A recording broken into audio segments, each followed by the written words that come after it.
Hello guys, this is your fanfic dojo and we are back with our new fanfic, which is what if Naruto was a fair companion for Mai Terumi part 2. And if you enjoy this fanfic then please press the like button and please subscribe to the channel. It motivates me to upload more fanfic like these for you all. Now let's start the fanfiction. Konoha. Report. Sarutobi addressed towards the Cyclops. Kakashi sighed. The mission was a success. The bridge is completed, but there were a couple slight problems. Kakashi trailed off. Sarutobi looked quizzically at the younger ninja. Problems? Care to clarify? Kakashi took a deep breath. Tazuna was lying about the mission rank. We were at first confronted by the demon brothers of the mist. I tied them up and they were taken by the Anbu, then things got worse. Next, Momochi Zabuza, the demon of the mist, confronted us. I fought him to a standstill and right before I was going to kill him, things got strange. The Sandame's eyes were steadily getting wider, a fresh batch of genin taking on the demon of the mist. He was known throughout the elemental countries as a ruthless killer, and he had the strength to back it up.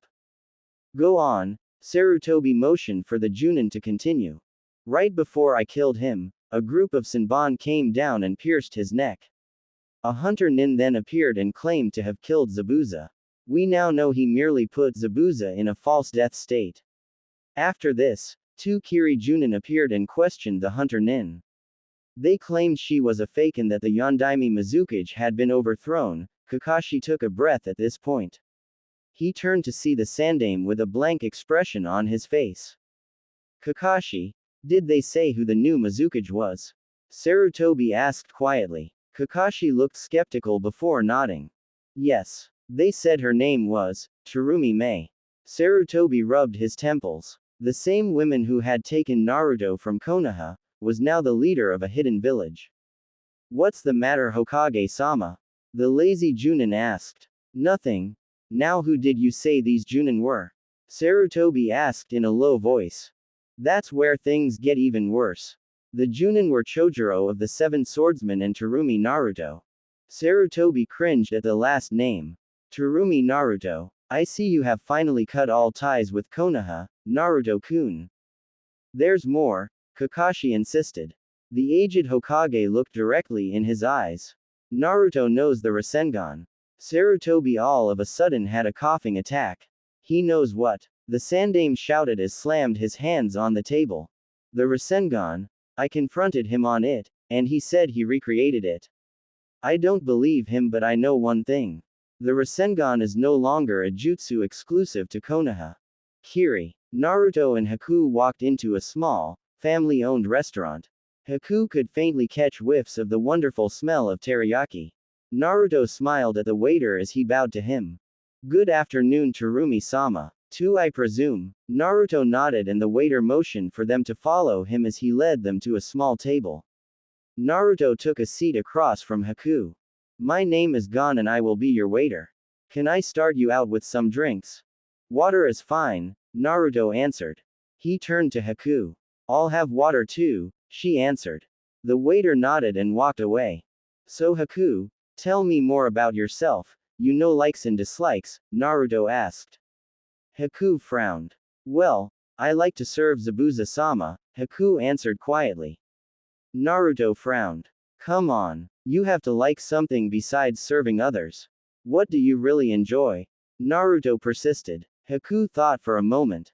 I enjoy picking herbs, and healing others. I also have always loved the oceans, Haku admitted. Naruto smiled and nodded. And your dream? Naruto asked. My dream is to help fulfill. Haku started only to stop at Naruto's disapproving look. I never really thought about what I want to do with my life, other than what Zabuza-sama wanted me to do. Haku admitted. She hadn't opened up in so long, she'd almost forgotten how. Just then they were interrupted as the waiter set down 2 glasses of water. Are you ready to order? Naruto nodded. I'll take the miso ramen. The waiter sighed. He really should have known better. That was all that Naruto ordered. And for the lady? Gon asked. Haku's sharp eyes skimmed through the menu. I'll take sushi please. Gon nodded and walked away. Haku turned her attention to Naruto. Fine, let's hear more about you. All we've talked about is me. Naruto nodded. Fair enough. Since you were open with me, I'll be open with you. I was born in a large village in Fire Country, Konoha, if you've heard of it. Haku's eyes widened. Of course she'd heard of the largest of the 5 great villages. I wasn't exactly treated well there, for complicated reasons. When I was 5, Mei found me in Konoha. She offered me a chance to go somewhere where I wouldn't be hated or looked down upon. Of course I accepted. We came to Kiri and I've lived here ever since. For my likes, I like training, my friends, ramen, and Kiri. I really don't like people who judge others without knowing them, and people who treat others as less than human. This struck a chord in Haku. All the time she'd been with Zabuza, he rarely treated her as more than a tool. She had grown up thinking that was the way it was supposed to be, but here was another person telling her that that way of life was wrong. My dream is to protect all of my precious people and become the Mizukage. Naruto finished. A small frown formed on Haku's face. Am I one of your precious people? She asked quietly. Naruto looked down into her soft, pleading eyes. Well, you could be. If we get to know each other better, Naruto answered. Haku's heart skipped a beat as her face felt like it ignited into flames. I'd like that. Haku blushed as she looked away. Naruto reached over and felt Haku's forehead. Haku, do you have a fever or something? Your face is awfully red, Naruto asked. Poor Naruto, for all the training and maturity he'd been through, he was still oblivious to one thing, the opposite gender. This action caused Haku to blush an even deeper shade of red, one that would make Hinata Hyuga green with envy. No, I'm fine, Haku insisted as she looked for a distraction. Thankfully, she found just the thing. Looks like our food is here. Naruto turned to see that the food was indeed there. The two finished the rest of the meal in silence. Not an awkward silence, just a peaceful one. Soon the bill was there. I don't have any money, Haku admitted sadly. Naruto shook his head. Don't worry, I'll cover it. Haku nodded and the two walked out. The two walked silently for a few minutes before something dawned on Naruto. Where exactly are you guys staying? We're staying at the Mist Inn until we can find a better place. Haku answered. Naruto nodded and they continued at a regular pace.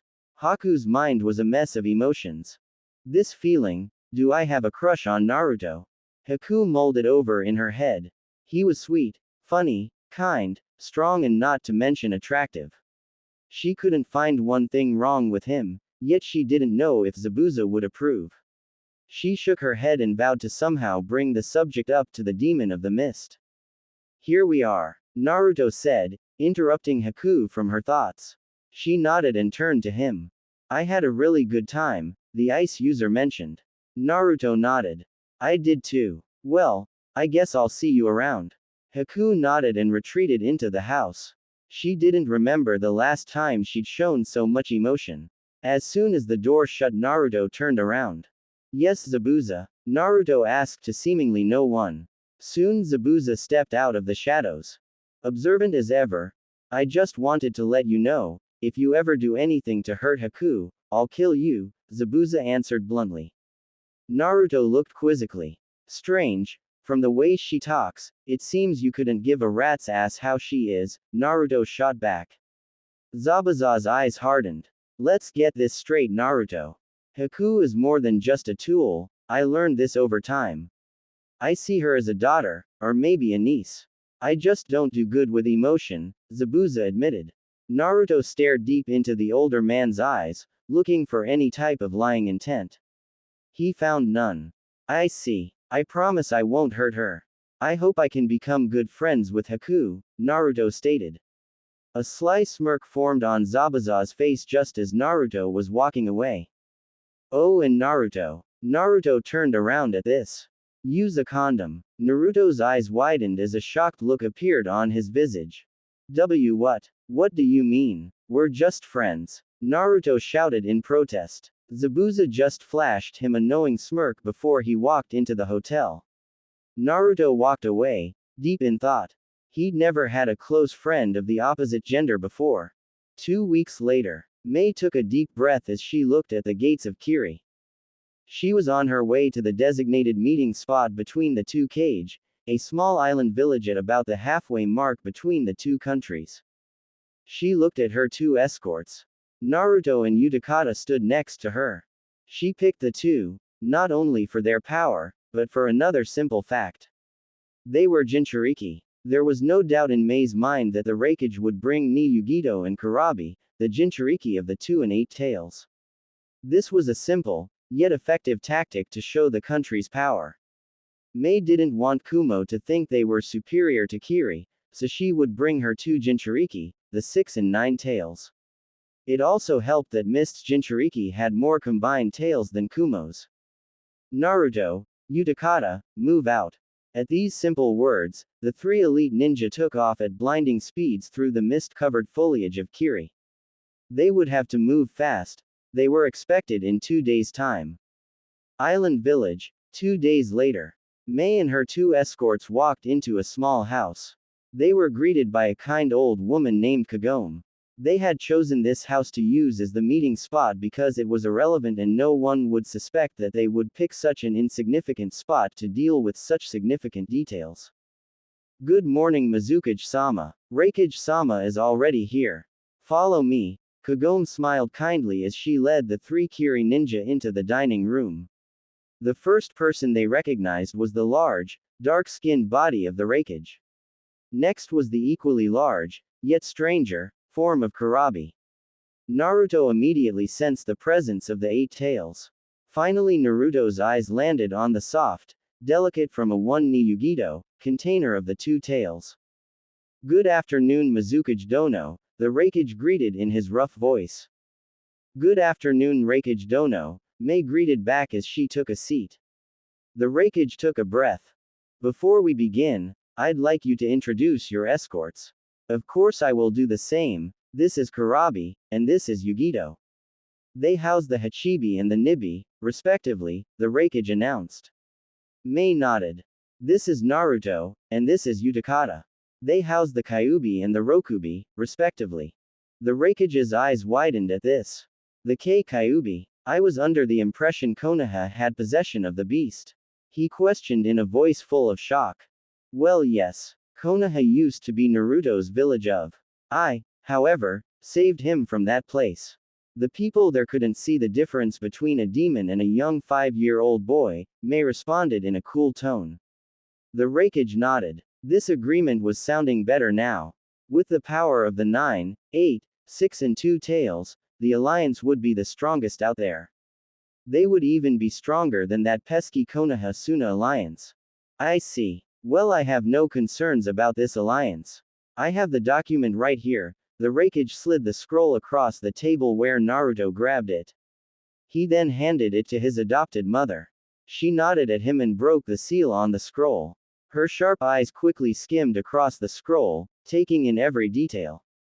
I see. Everything looks fine. There's just one thing. Mei took a breath.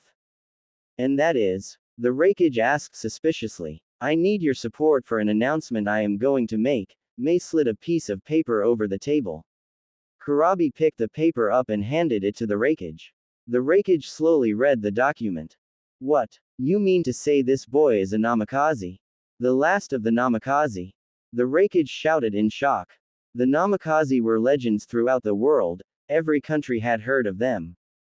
Yes. Not only that, but he is the son of Konoha's late Yondaime Hokage. I waited for your country to back this up because I fear Iwa and Konoha will be very angry with this announcement. I know neither of them would go against our alliance on their own, let alone work together. Iwa's hate for Konoha is too great for that, Mei answered. The Raikage thought hard for a single long minute. I, the Raikage of Kumo, hereby support the re-establishment of the Namikaze clan in Kiri, he announced as he signed the document. He smiled as he nodded his head in thought. Will Kiri be participating in the Chunin exams this year? He asked bluntly. Mei's face morphed into one of contemplation. I haven't decided yet. Although I am leaning towards no, considering we have only recently become a new nation. Mei explained. The Raikage nodded. A trade route between our villages will open shortly. I will now take my leave, Mizukage Dono, Naruto-san, Utakata-san, the Raikage nodded as he got up. Goodbye Raikage Dono, May called back. Naruto all of a sudden had a bad feeling in his gut that something was going to happen, something bad. With the Raikage's party, the Raikage turned to the young woman next to him. She was 17 years old. He grinned broadly. Yugito. Yes Raikage-sama, Yugito asked with a look of uneasiness. When the Raikage sported a smile like that, things went wrong. That Naruto, I want you to do whatever you can to make him fall in love with you. I want our pact with Kiri, more specifically the Namikaze, to stay strong. Yugito's eyes widened in shock. Please Raikage-sama, I beg you to reconsider. I can't marry someone I've never met, let alone someone who couldn't be more than 14 years old. Yugito reasoned. The Raikage's grin morphed into a frown. I will not. You would live longer if you don't question those superior to you. Yugito nodded and looked pleadingly over towards Kurabi. Kurabi merely shook his head, not wanting to get involved. Yugito sighed as she walked with her head down. Maybe this Naruto wouldn't be so bad. As much as she tried to convince herself, she couldn't shake the feeling she had just agreed to something she wouldn't like. Kiri, Naruto and May stood in her office. The entire village was gathered for an important announcement. Everyone was chatting, wondering what could be important enough for a meeting of this scale. Are you ready? May asked as she pushed the paper to him. Naruto grinned as he scratched his signature onto the paper. Ready as I'll ever be, he responded in a cool tone. May nodded as the two opened the door and stepped out onto their deck that overlooked the entire village. The villagers and ninja alike immediately quieted down at the presence of their Mizukage. When Yagura was in charge, anyone who continued to talk in his presence was killed. They knew May was different but still quieted at her sight from instinct. People of Kurigakure, I have gathered you here today for an important announcement. You all are here to witness the formal establishment of Kiri's newest clan. I also have here the official approval from the Raikage himself, stating that Kumo would back up the establishment of this clan. May trailed off. Gasps were heard throughout the audience. No new clan had established itself in Kiri for decades. I would like to introduce you all to the founder of this new clan, Namikaze Naruto. The villagers' attention immediately glued to Naruto's figure. No one spoke. The silence was so great you could hear the breathing of every individual. Everyone knew about Konoha's Namikaze clan. The most recent Namikaze created the first ever SS-ranked jutsu. How could May's adopted son be a relative of Konoha's Yondaime? I know what you're all thinking. The truth is Naruto is really the son of Minato Namikaze, the Yondaime of Konoha. Naruto is also the last Namikaze on Earth. As far as we know, May turned to Naruto and held a large circle with a picture of a wave on it. Namikaze Naruto, I hereby bestow on you all the rights of clan head, including a personal estate and seat on the council. Do you accept? Naruto grinned. Yes Mizukage-sama, I promise I will rebuild the Namikaze here in Kiri, and I will defend my village with all my strength. The crowd erupted into an explosion of cheers. Everyone was extremely happy that Kiri would have the power of the Namikaze. Later that day, Naruto, Chojuro and Zabuza stood in the Mizukage's office. They were all called down for a special mission. May took a breath. I have gathered the three of you here today to give you an extremely important mission. You are to track down, and convince, Kurosuke Raiga to come back to Kiri, offer him a seat in the swordsman. You are not to use force unless it is in self-defense. The three swordsmen nodded their heads. Zabuza, since you knew Raiga the best, you will lead this mission. Hopefully your knowledge of his habits will help, May explained. Wait, you have no idea where he is? Zabuza shouted, a tick mark appearing above his eyebrow. May smiled, not a clue. The three swordsmen face faulted. After they finally regained posture they saluted their Mizukage. We will find him Mizukage-sama, Chojuro assured. Yeah, you can count on us. Naruto said, adding in his own 2 cents. Zabuza merely nodded his head. You have 1 month. The three nodded and disappeared in bursts of speed, intent on making early work on their mission. Iwagakure, the old form of the Tsuchikage, sat in the leading seat in a large council chamber. His weary eyes snapped open as the doors closed. Today we are gathered for an important discovery, Onoki spoke with much authority, despite his small stature. The council immediately began to whisper. In Iwa, unlike Konoha, the council held little power over militaristic issues. The council was controlled by the Tsuchikage and they could only overrule his decisions with a unanimous vote. What are you talking about, Onoki? An old man asked wearily. He was one of the Tsuchikage's main advisors. The Namikaze clan is being re-established, Onoki trailed off. This caused the council to erupt in an uproar of noise. What? We were told that accursed yellow flash was the last of the Namikaze. A council member shouted out. Damn Konoha and its ignorance. Several things like this were shouted around as well. Silence. Onoki shouted as he slammed his small palm on the table. Everyone silenced at this. Despite their Tsuchikage's old age, they knew he was still strong enough to kill them all. The Namikaze clan is not being re-established in Konoha. It is being re-established in Kiri, Onoki answered calmly. If you looked closely you could tell he was holding back his immense rage. How is this possible, Onoki? Yuyu, one of the clan heads, asked with a worry-filled voice. Everyone else looked shocked as well. It appears that the Yondaime Hokage of Konoha had a son, Onoki spat out with hate. It was no secret that the Tsuchikage hated Minato Namikaze with a passion. It made sense when you thought about it. Minato had single-handedly destroyed over a third of Iwa's forces. Not only that, but his son is a Jinchuriki. Apparently, he wasn't treated well and was found by someone of Kiri, someone who was on the rebellion's side. He is now a Junin at the tender age of 13, the old Tsuchikage explained. He was expecting uproars of noise, cries for death, and wages of war. He was expecting screaming men.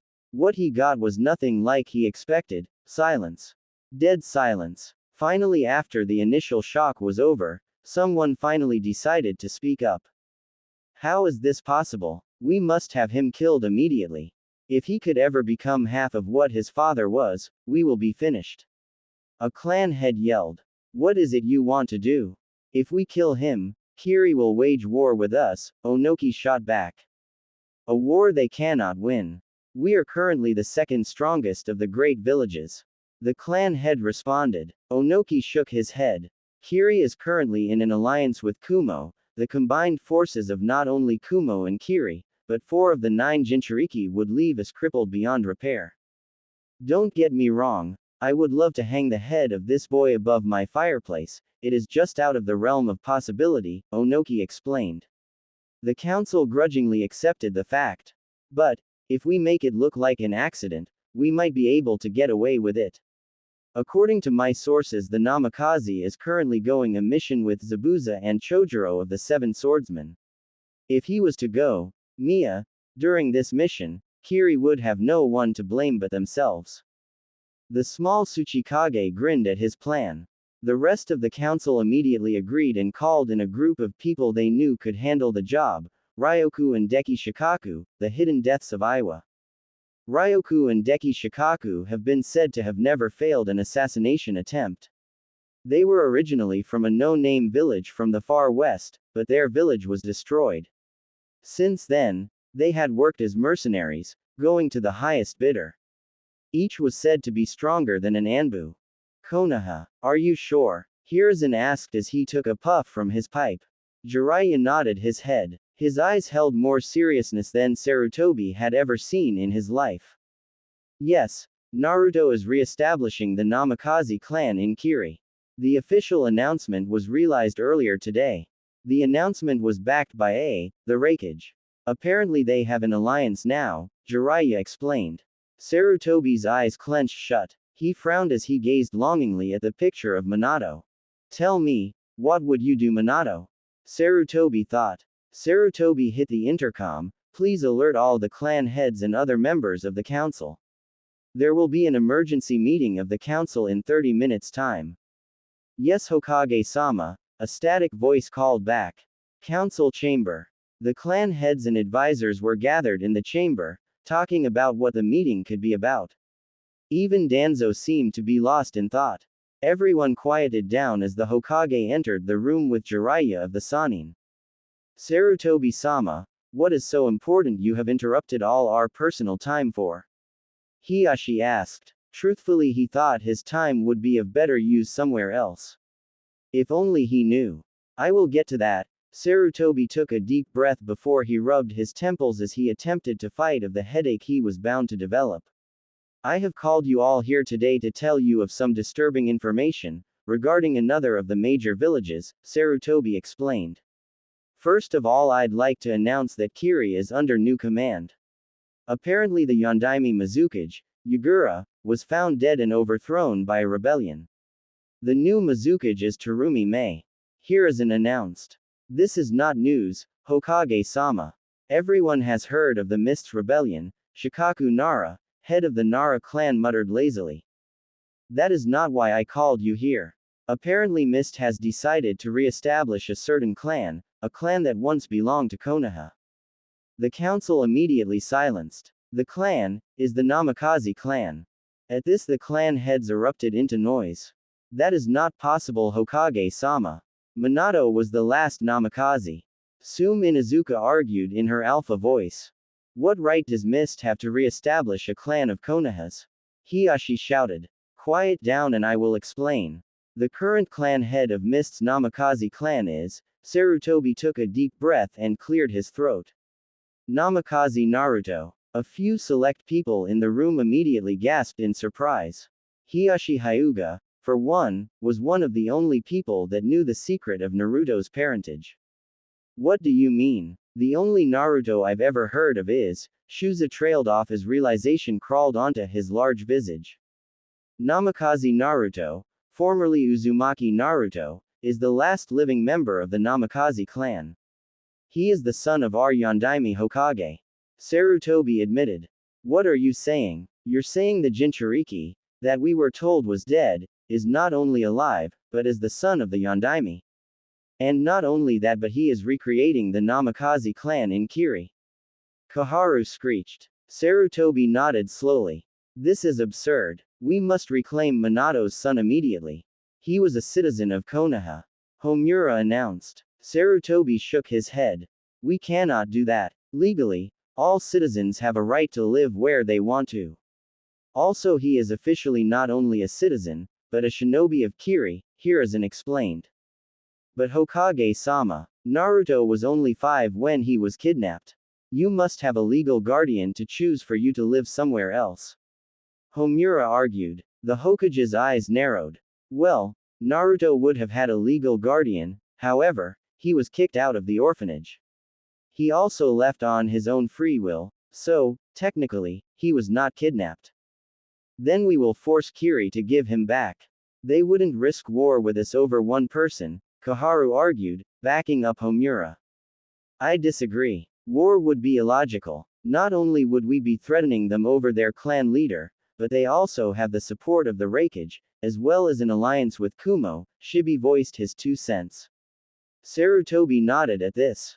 As much as I hate to say it, Naruto is out of our control now, just as the Namikaze are no longer a distinct clan, council dismissed.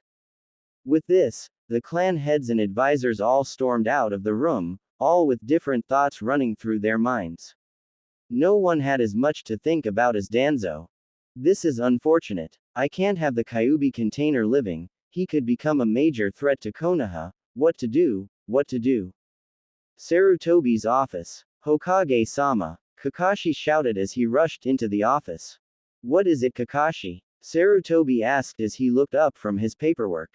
Is it true? Did Naruto really rebirth the Namikaze in Kiri? Kakashi asked. Sarutobi merely nodded. Kakashi sighed as he took a seat. I wonder how Sensei would feel about this. Would he be angry with Naruto having left Konoha? Kakashi trailed off. Or would he be angry at the way Konoha practically forced Naruto out? Kakashi finished. Sarutobi took a puff from his pipe. I wonder the same thing myself. A loud buzz sounded, alerting the aged Hokage that his secretary was talking over the intercom. Hokage-sama, someone is here to see you. They say it's important. The Hokage grumbled as he pressed the button down. He figured it'd be some high-ranking Konoha official, demanded the return of Naruto, send them in. The door creaked open to reveal a womanly figure. The woman had fiery red hair, going down to her mid-back. She had piercing green eyes and had a pale complex. The woman was dressed in a green and white battle dress, cut off above the knee. The dress had no sleeves. She also had a fishnet suit underneath the dress. She wore matching green sandals and Sarutobi noticed the spiral symbol on her shoulder. He also noticed the headband on her forehead. It had a matching spiral. Good evening Sarutobi, Kakashi, the woman announced as a smirk formed on her face. Sarutobi paled like he'd seen a ghost. That voice, that hair, those eyes, they could only belong to one person. A slight whisper, barely loud enough for the woman to hear, escaped from the Hokage's lips, Uzumaki Kushina. Ryoku and Deki stood towering over the small form of the Tsuchikage. They were surprised to have been summoned. It was a well-known fact that Ryoku and Deki were not friends of Rock. During the Third Shinobi War, Konoha had used the two masters of assassination to gather information of Rock, even going as far as assassinating a high-ranking Rock Junin. It is a pleasure to have you here, Onoki sputtered through clenched teeth. It was no surprise that Onoki was not fond of the two Shikaku. Enough with the pleasantries, I know you hate us because we assassinated your nephew. Onoki's eyes glared a hole into the frames of the two brothers. Ryoku was a young man, about 20 or so, with short black hair and eyes blacker than the night sky. He was dressed in tight black pants and a tight black shirt. He also seemed to carry a finely sharpened dagger of sorts. Most uncommon for a ninja. His brother was of the same build and about the same height, both being around 5 feet 9 inches. Deki was dressed basically in the same clothes, but instead of a dagger he carried a scroll and ink brush. He appeared to be some kind of seal master. Deki also looked like a mirror image of his brother, except, instead of the soulless black eyes his brother possessed, planted into his eye sockets were two piercing golden eyes. So why is it you want us here? Deki finished his brother's sentence. Onoki growled at the young man. How dare he not respect the Tsuchikage, a man who had fought Uchiha Madara and lived to tell the tale. You're correct in your assumptions, but we have a mission only you two can complete, the small man insisted. A lone eyebrow rose on Ryoku's face. We're listening. Onoki took a breath. We wish for you to assassinate Namikaze Naruto. If the two brothers were nervous, they didn't show it. I see. So you wish for us to assassinate him, and you chose us because we have a history of not working well with Iwa. Kiri would never put the two together. Ryoku trailed off. He looked at his brother. They both seemed to think for a minute before Deki turned to the aged Tsuchikage. We'll do it, Deki explained. Onoki looked to Ryoku who merely nodded his head as well. Okay. He will be traveling along with Chojuro and Zabuza of the Hidden Mist. I trust you will be able to section him off and capture him on his own. Onoki asked. Yes. For our assistance we require 20 million ryo, Ryoku answered. Onoki's eyes bulged out of their sockets. 20 million ryo? Are you insane? That's a small fortune. You're lucky I don't have you killed here. The two brothers nodded at each other. I see. Then it seems we are done here. The Shikaku brothers turned and started for the door. 1, 2, Deki counted down in his head. Wait, Onoki called back. He growled in his head at what he was about to do. We will pay you your money. If you fail however, and Namikaze doesn't kill you, I will. The brothers nodded in sync. Of course. We will take our leave now. Ryoku seemed to concentrate and a wave of pure darkness shimmered to life and wrapped around the two brothers. When the wave cleared they were nowhere in sight. Konoha. Kakashi's single visible eye widened in shock at the sight of the woman he long thought dead. His shock soon turned to confusion and anger. Kushina. I thought we were clear on our arrangement. Sarutobi glared at the woman standing across from him. Kakashi looked at his leader in shock. He knew Kushina was still alive. What? Kushina, you're still alive. But how? Kakashi sputtered out. Kushina looked at Kakashi with a small smile full of melancholy. Ah, Kakashi, it's been far too long. You've grown so much, Kushina mumbled with a far-off look in her eyes. Kakashi's anger flared as his chakra spiked. You've been alive all this time, you left me, you left your son. How dare you? How dare you defile not only Naruto's childhood but Minato's sacrifice to this village? Kakashi shouted as he unconsciously focused chakra to his palm, as if mentally preparing for a Raikiri. A loud smack echoed throughout the room. Kushina took her palm away from Kakashi's covered face as anger flared to life in her eyes. How dare you? How dare you even think I would abandon my son? I loved Naruto more than anything in the world, I raised him for 9 months. I would never have abandoned him if he was still alive. Kushina shouted. Kakashi looked in confusion. That thing is not my son. He is the demon, the Kyuubi. The same demon that took away my friends, Minato, and worst of all, that demon took away my baby boy. Tears were welling up inside of Kushina as she remembered that day. Flashback. Kushina smiled fondly at the small form of her 2-week-old son. She stroked his whiskered cheek as the sounds of his even breathing assaulted her eardrums. So much like Minato, you even look like him. Kushina thought. She continued to stroke his cheek lovingly as Naruto started to coo at the attention.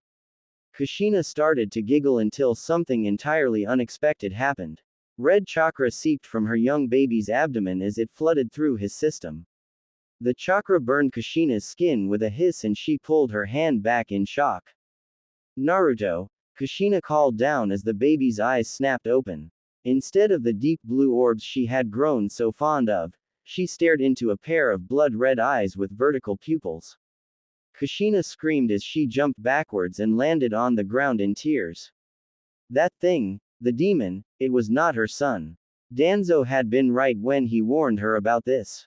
She cradled her legs into her chest and began to sniffle as hot tears flowed down her slender cheeks. I have to get out of here, Kushina mumbled as she drifted into a dreamless slumber. The next morning Kushina woke up to the sounds of Naruto crying. Her eyes snapped open as images of the previous night flooded her brain. She slowly turned her head to see Naruto with his baby blue eyes, looking normal than ever, and staring back into hers. It could have been a trick of the light, but she could have sworn they flashed red for a fraction of a second. Kushina panicked as she ran out of the room. Naruto's soft blue eyes stared back at the place his mother had once been. Tears welled in the corner of his eyes as he began to bawl again. Crying at the last time he'd ever see his mother, crying at the fate he would have to endure without a mom. Flashback end. Kushina blinked away the tears as she stared into the Sandame's eyes. Sarutobi noticed Kushina had been out of it for a second or two. It doesn't change the fact that, Kakashi started, only to stop as the Hokage raised a hand up. Kakashi, I think you've made your point. Kakashi nodded and took a seat, staring hatefully at the form of his late sensei's wife. I thought we were under agreement. I would erase all records of you ever existing, and you would leave and never come back. Sarutobi stated with no small amount of shame in his voice. Kushina nodded her head. Our agreement was I'd never come back, as a Konohasatizan, Kushina explained. Sarutobi's eyebrow rose. It never said I couldn't come as a diplomat and sensei for a team of Whirlpool Genin, Kushina smirked. What are you saying? Whirlpool's been destroyed for years. Sarutobi asked, confused. It's been rebuilt. And I've brought a team for the upcoming Chunin exams, the redhead explained. Sarutobi's eyes narrowed. I see. As much as I'd like to deny you, which I'd love more than anything right now, I can't. But be warned, Kushina. Should any of your students, or you, misbehave at all inside Konoha grounds, I will go to the full extent of Konoha's foreign policy to make sure you will regret it. Now there is something I'd like you to see, Sarutobi muttered as he searched through his drawer. He pulled out a scroll that he tossed to Kushina. She caught it effortlessly. What is it? Read it, Sarutobi insisted. Kushina sighed and broke the seal on the scroll. She carefully pulled it open. Dear Mommy and Daddy, this is Naruto. Oji-san told me you both died in the Kyuubi attack, but I think you could still be out there. If you're still out there and Oji-san showed you this, then don't worry, I know you didn't leave me. Oji-san told me that you both loved me a ton. I wanted to tell you that I love you too. I just wanted to let you know that I'm leaving for someplace like Kiro or something like that, with my new friend. She said she would take me there and they would treat me good and I'd become a super strong ninja. May was even nice enough to write this letter for me. I just wanted you to know that if you're still out there, you'll be hearing about me in the future as the strongest ninja ever. Believe it. With love, Uzumaki Naruto, future ninja. Kushina felt a small pain in her chest. What is this? Is this some kind of sick joke by the Kyuubi? Does it know I'm still alive, or is this something more? For the first time in 12 years, Kushina questioned her decision. She quickly shook her head and discarded those thoughts. He was 5, Kushina was brought out of her thoughts by the soft voice of the Hokage. What? Kushina stumbled out. Naruto. He was 5 when he wrote that. It was the last time I've seen him, Sarutobi explained. Kushina shook her head and tried to put on an uncaring facade. Inward, her heart and her brain were having a fierce war. Her brain told her that there was no way that was her son, but deep down her heart thought differently. I will take my leave then, Hokage-sama, Kushina stated as she clenched the scroll tightly. She turned on her heel and walked out the door. Kakashi turned to his leader. I can't believe it. Sarutobi merely nodded and closed his eyes. Outside Hokage's office, Kushina walked out the door of the Hokage tower. She turned to see her 3 students in the same place they were before. Her first student, Iyashi Oritsu, was a young boy that was more on the shorter side. He had dull white hair and gray eyes. He wore a gray robe with a black belt. He had a mesh shirt underneath his robe and had bandaged legs. He was dressed in blue ninja sandals and wore his whirlpool headband around his neck. He had a long katana strapped to his waist. He came from a prestigious clan of samurai ninja hybrids that had helped to reform Whirlpool. The next student was named Hade Tada. He was a sight to behold. Hade had neon green hair with eyes sparkling between green and purple. He wore a green shirt with a red flak jacket and green pants. The third could be considered a mirror image of Kushina. She had fiery red hair tied up into a bun. One single bang flowed down the side of her cheekbone. She wore a long red battle kimono with the whirlpool spiral on the back. She sported her headband as a belt, much like her odd-looking teammate. What happened? Iyashi asked with a bored look on his face. We are going to be entering the Chunin exams. I want you all to make Whirlpool proud, Kushina answered. A small frown appeared on the red-headed Genin's delicate face. What's the matter, Mom? I mean Sensei. The girl asked. She was not used to having her mother as a sensei. Nothing, Tenchi. Don't worry about it, Kushina lied as she walked away. Tenchi followed close behind along with Iyashi and Hade. This is a mistake. Naruto is dead. This is just the Kyuubi toying with me, Kushina thought. A deep part inside her argued against this, but she pushed it down. After all, she had her students and daughters training to worry about. Small inn, outside the land of rice fields. Naruto, Chojuro and Zabuza walked into an inn. They had been traveling for days and had all agreed to take a break. The 3 walked up to the counter of the inn. Hello, welcome to the Seiju Inn, how may I help you? They were greeted by a kind old woman, wearing a plain gray dress. We would like 2 rooms, please, Chojuro asked in a polite voice. The woman nodded and took 2 keys off the wall. Here you are, I hope you enjoy your stay. The woman had long since known the culture of shinobi. They would come and go, no more than a day at a time. They would never give their names or other information. She also knew that denying them a room on the thought of them not paying would not help. Either way, they would get what they wanted. The 3 got together in one of the rooms. Okay. Raiga was last spotted near this area. Naruto, go around and get information from restaurants and civilians, seeing as you are, frankly, the most normal. Zabuza, you check anywhere you could think Raiga would hang out in a place like this. I've got someone to meet with, Chojuro explained. The two nodded and disappeared in blurs of speed. Naruto walked down the road. He had taken off his headband and Junin vest, as he had come to know that people treated you differently when they knew you were a shinobi. They were more hesitant. An odd look appeared on Naruto's face as he grabbed his arm. There was a shallow cut running down his lower arm. The cut was nothing to worry about, as it healed almost before he could take a look at it. He shook his head and continued walking. Out of the shadows of the building, two figures shimmered into existence. Deki held a small bloodied knife. I got it, he confirmed as he spread it on the scroll. Soon the blood morphed into an image of Naruto, walking down the road. You can't escape from us now, Namikaze. Soon your head will be ours. Deki chuckled as his brother smirked in triumph. With Naruto, Naruto continued to walk down the road. He couldn't take his mind off of the strange cut. The blonde could have sworn he felt two faint chakra signatures around him, but he couldn't be sure. Probably some stray animal, Naruto reassured himself mentally. Naruto couldn't help but notice all the unusual glances he was getting from the civilians. Most of them were young girls. He would notice them stare at him, blush, and giggle. It all confused him, but he continued walking nevertheless. Soon Naruto noticed a restaurant that seemed to be popular, if the hordes of people were any indication. Naruto walked up to the front desk. How may I help you, sir? Would you like a table? The young waitress asked with a faint blush on her cheeks. Sure. First I'd like to know something, Naruto trailed off. Of course, the girl blushed fiercely. Have you seen any strange people lately? Or heard anything? Naruto asked. The girl practically sank into her clothes at the lack of the question she wanted. She thought about it for a second.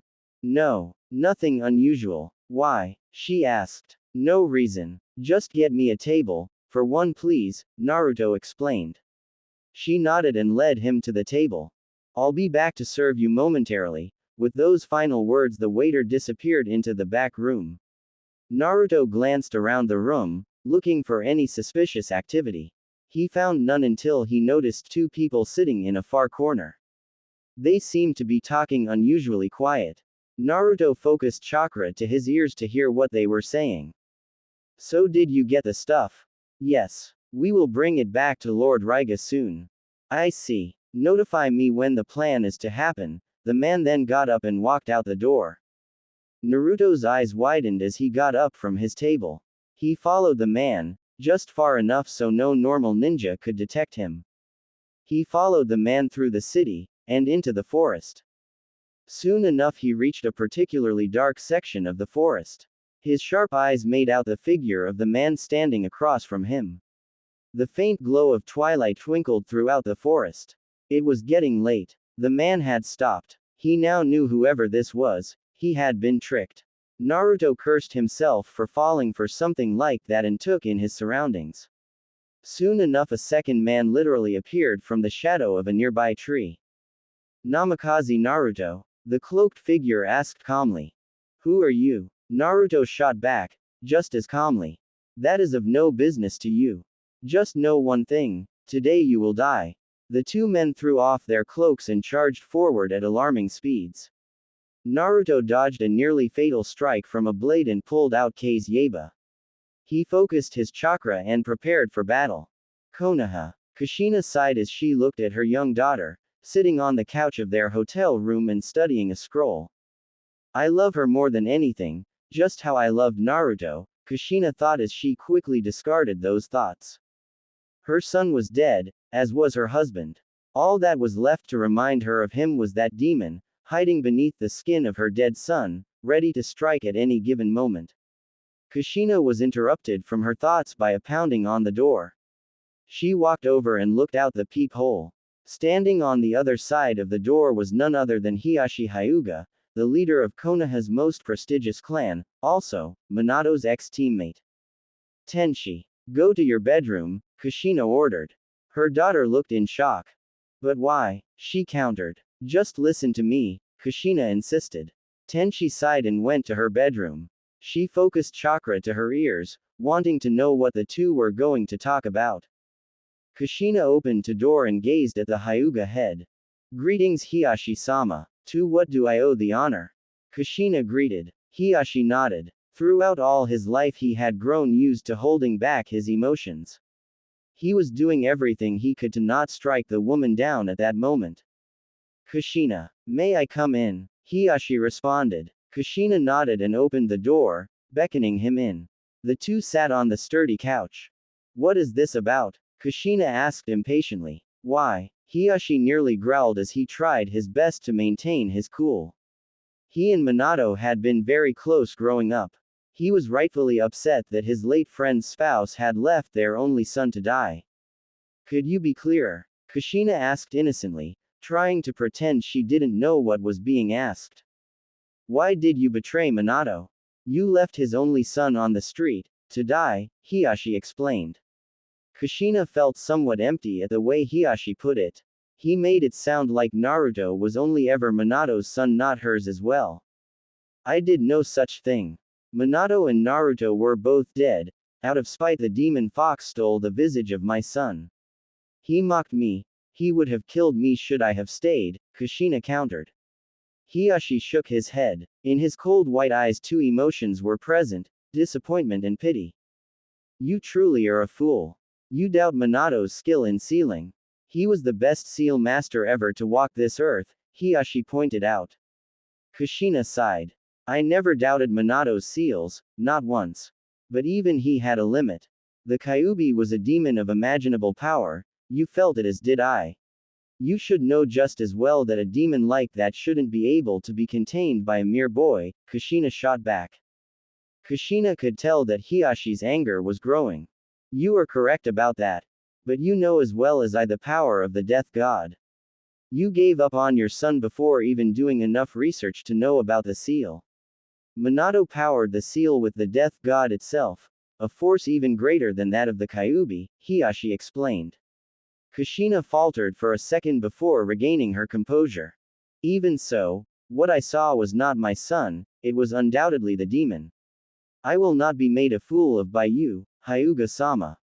If you are so fond of it, why didn't you use the Hyuga's infinite wealth and political support to protect it?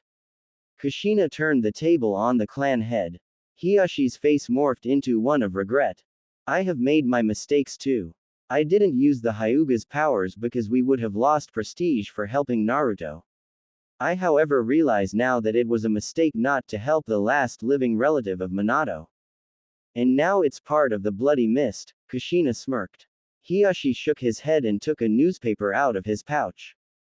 You are behind on the times, Hiyashi handed the newspaper to Kushina. It was titled, Mist Revolt Over. New Mizukage.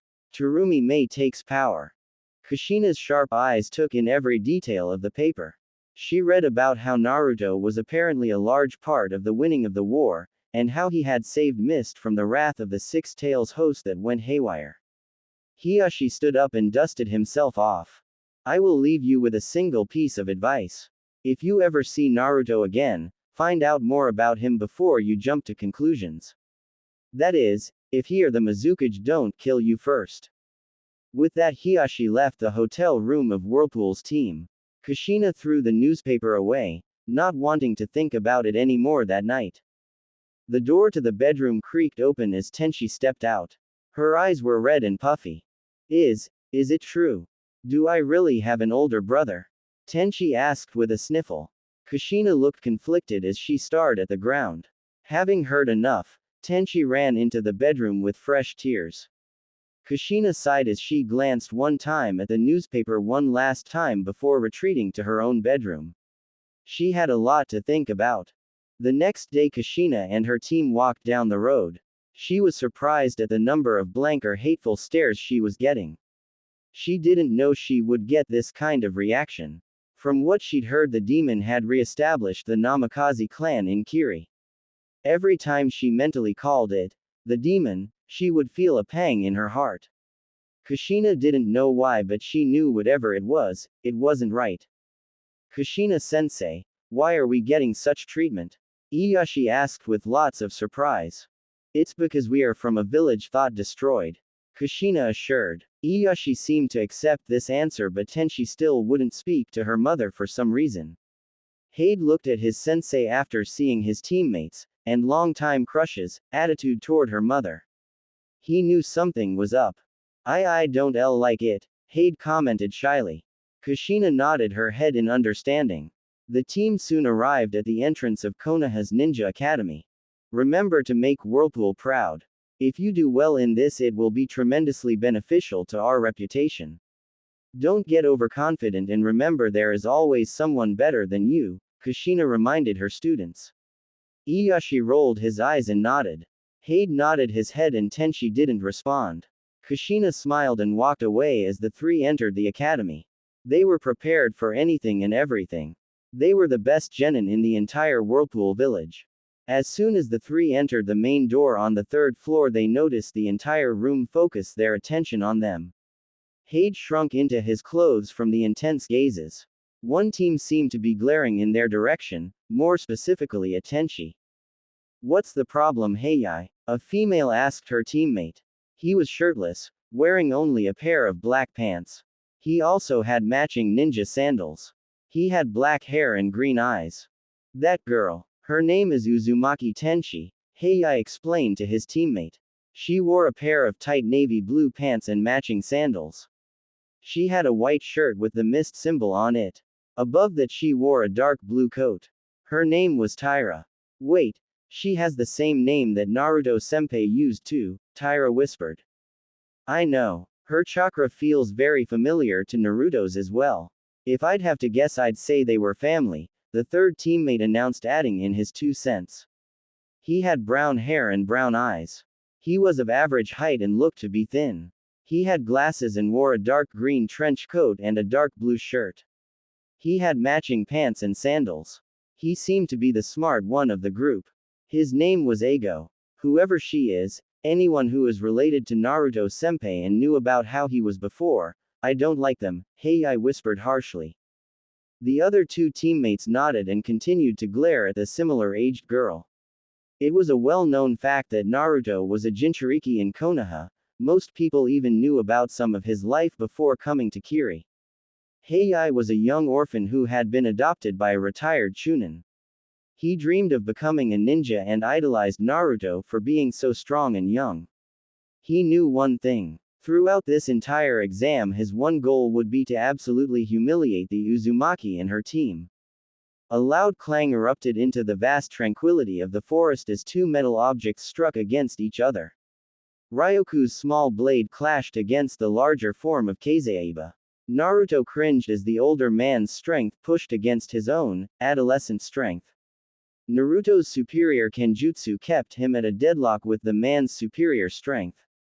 The 2 blades flew out of their respective owners' hands and stuck into nearby trees. I guess it's taijutsu then. Naruto hummed as he got into a stance. Ryoku smirked and charged forward at impressive speeds. He threw a straight punch at Naruto, but the blonde easily caught the punch and twisted Ryoku's arm in one movement. Naruto then sent the older man hurtling toward the ground. I never was one for taijutsu. Ryoku muttered quietly as he sunk into the shadow of a nearby tree. Naruto's acute eyes danced across the field, looking for any sight of either brother. The Jinchuriki took this moment to retrieve his lost blade. The hairs on the back of Naruto's neck stood up as his eyes scanned the area. His instincts screamed for him to get out of the way. Naruto hurtled himself forward as he barely dodged a fatal stab, courtesy of Ryoku's knife. Tisk. You're getting annoying. Naruto growled as he sheathed his sword. He then held his hand out and waited for something to happen. Naruto's eyes widened when nothing happened. He slammed his fingers into a ram seal and tried to focus his wind chakra. To his dismay, he couldn't. A low chuckle broke Naruto from his thoughts. Deki stood lazily leaning against a tree. I see you found out my ability. Deki smirked. What did you do? Naruto growled. I'm a seal's master. Using some of your blood, I created a seal array around us, making you unable to access your elemental chakra, neither fire nor wind. Deki taunted as Ryoku appeared from the shadow of the tree. This isn't good, That means I'm left with taijutsu and kenjutsu, and no knowledge of my opponent's skills, other than one's a seal's master and one apparently controls shadow, Naruto thought angrily. A smirk formed on Naruto's face as he withdrew Kazaiba and took a stance. He beckoned Ryoku forward. Ryoku complied and sunk into the shadow next to him. Now where is he going to appear? Oh, how original, Naruto thought as he blocked the black-clad man's blade with his larger sword. Naruto twisted around the dagger and attempted a sideways slash at Ryoku. The older man narrowly dodged. Naruto charged forward again, taking the offense for the first time in the battle.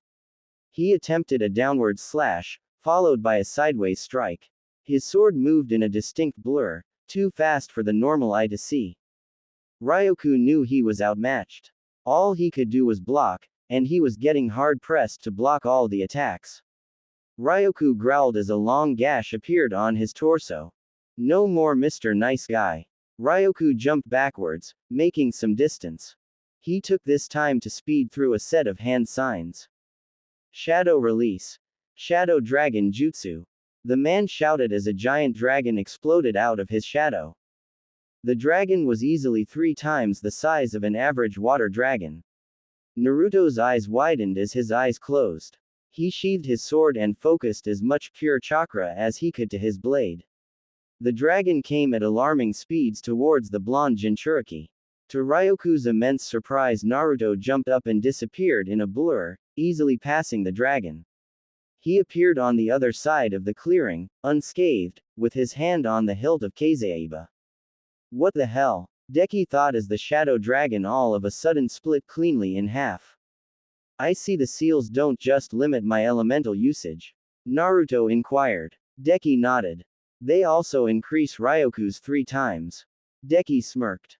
Naruto panted heavily after his last move. It took a lot of normal chakra to mimic the effects of wind chakra.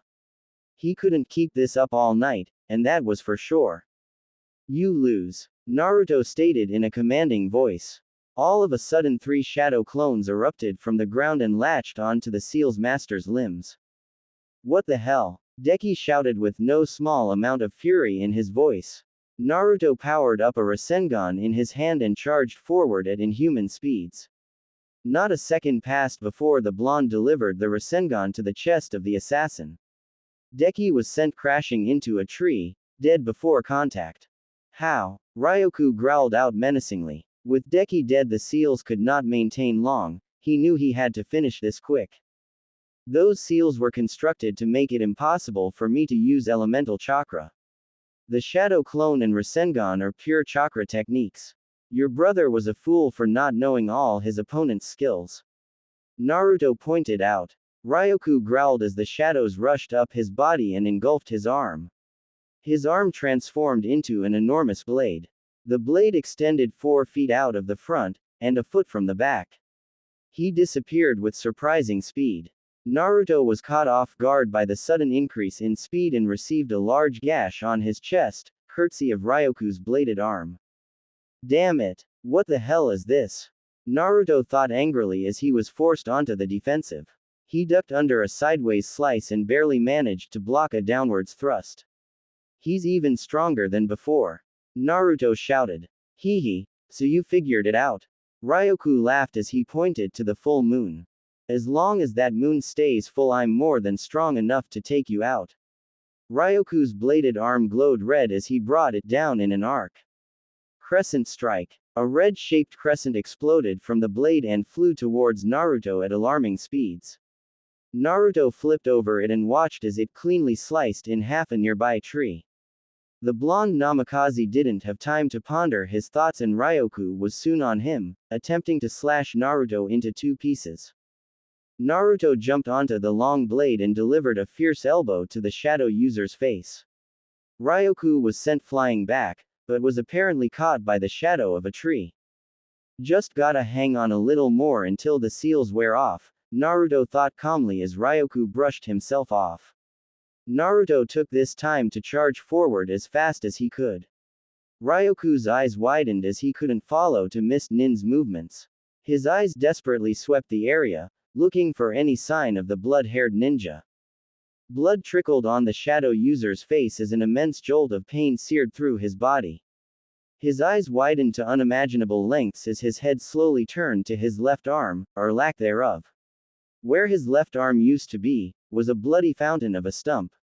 Ryoku painfully saw his detached arm lying on the ground. My arm. What have you done? I'm going to kill you. Ryoku screamed as he was drowned in shadows. The shadows formed a sphere around him. Soon the sphere started to crack.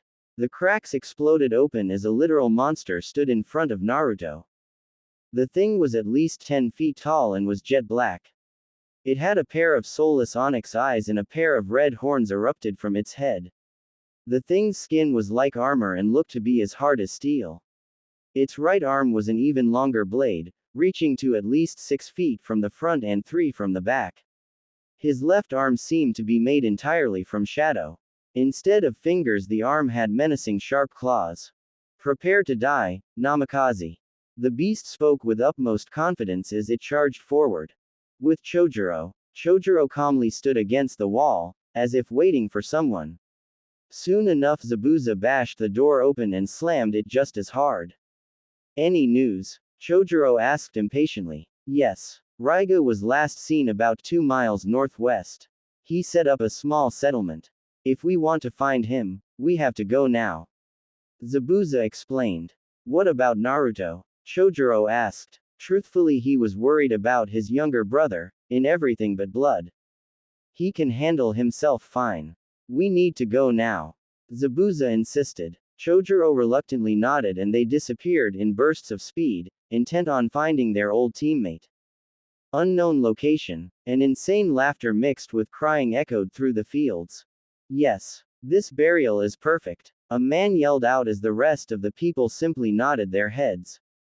They were wearing long hooded cloaks with high collars. The cloaks were jet black in color and had colored lining. They wore bandages for shirts underneath and had gloves with claw-like weapons coming out. The leader seemed to have a large sack on his back.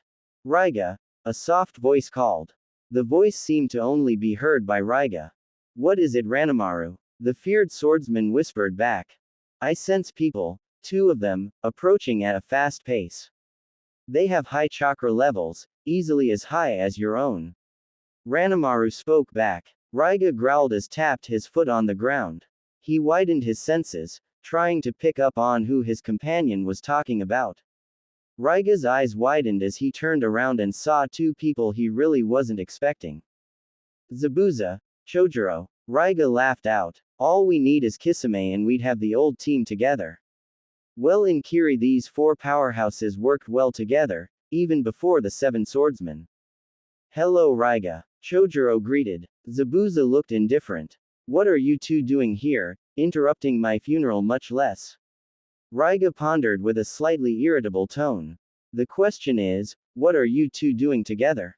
The lightning user asked. We've come to ask you to rejoin Kiri. Chojuro stated. His eyes locked with Raiga's for a good couple minutes before the funeral-loving man erupted into laughter. Ha ha ha. That's too good. Raiga shouted as he wiped away tears from his eyes. What are you really doing here? I know Yagura would never let me back. Zabuza shook his head, not keeping up on the news. Yagura's dead. Raiga's grin flattened into a straight face abruptly. You're kidding. Chojuro shook his head. I'll be damned. Who'd they get to replace him? Raiga asked curiously.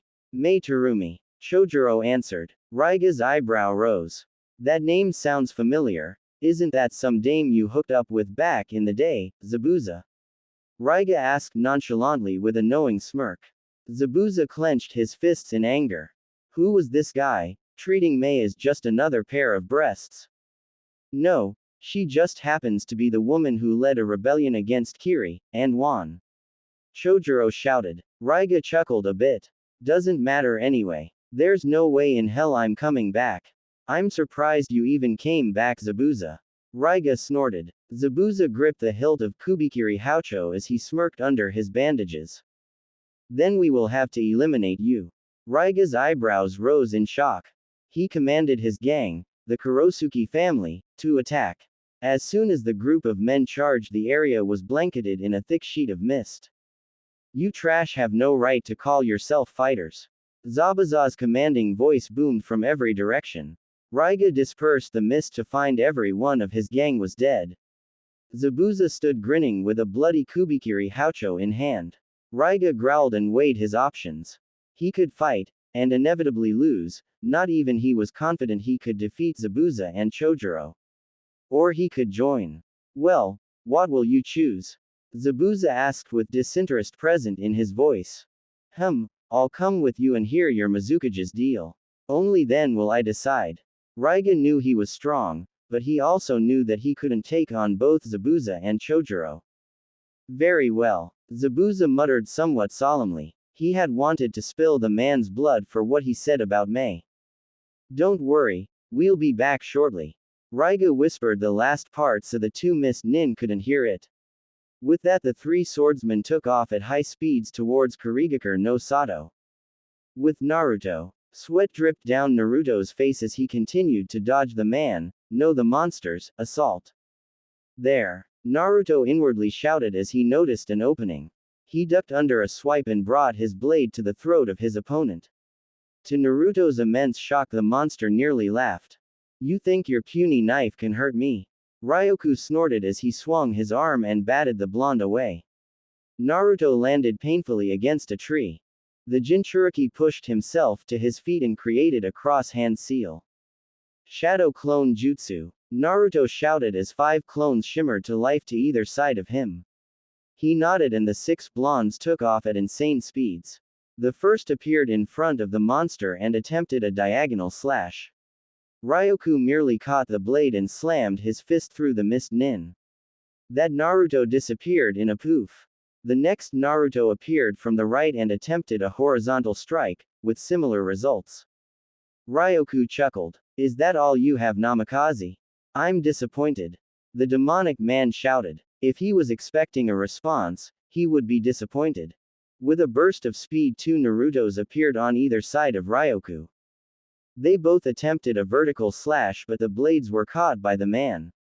Unnoticed by Ryoku, they both smirked at this. Ryoku's sensitive ears perked up at the sound of running towards him. Sure enough, 2 more clones were running at him. One thing was different. They had a single, large, Rasengan in their inner hands. Ryoku smirked to himself and stood his ground, even though he could have easily shaken to 2 clones that were holding him down off. Udama Rasengan. Naruto shouted over the whipping noise of pure, uncontrolled chakra. The Rasengan was plunged into the 10-foot demon, who in turn stood his ground.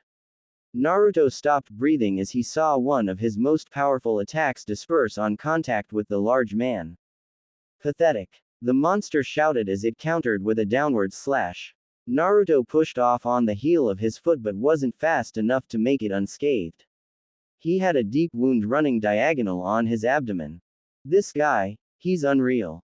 He can take anything I throw at him with a smile on his face. He has to have some weakness, think Naruto. Naruto scrunched his face as he went deep into thought.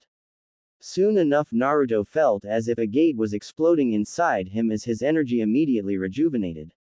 Yes. The seals wore off. Naruto smirked as he charged forward, much faster than before.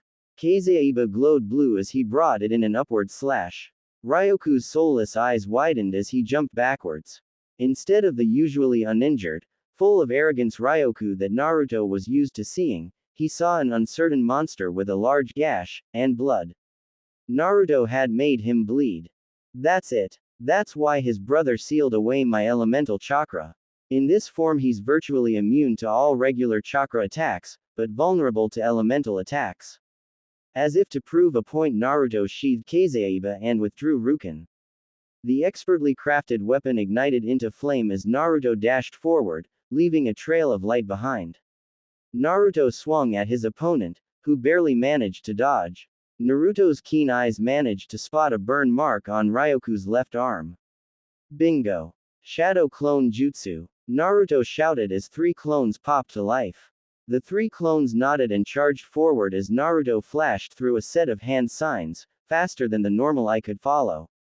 The clones were able to hold off the monster with a combination of wind-powered and fire-powered kenjutsu.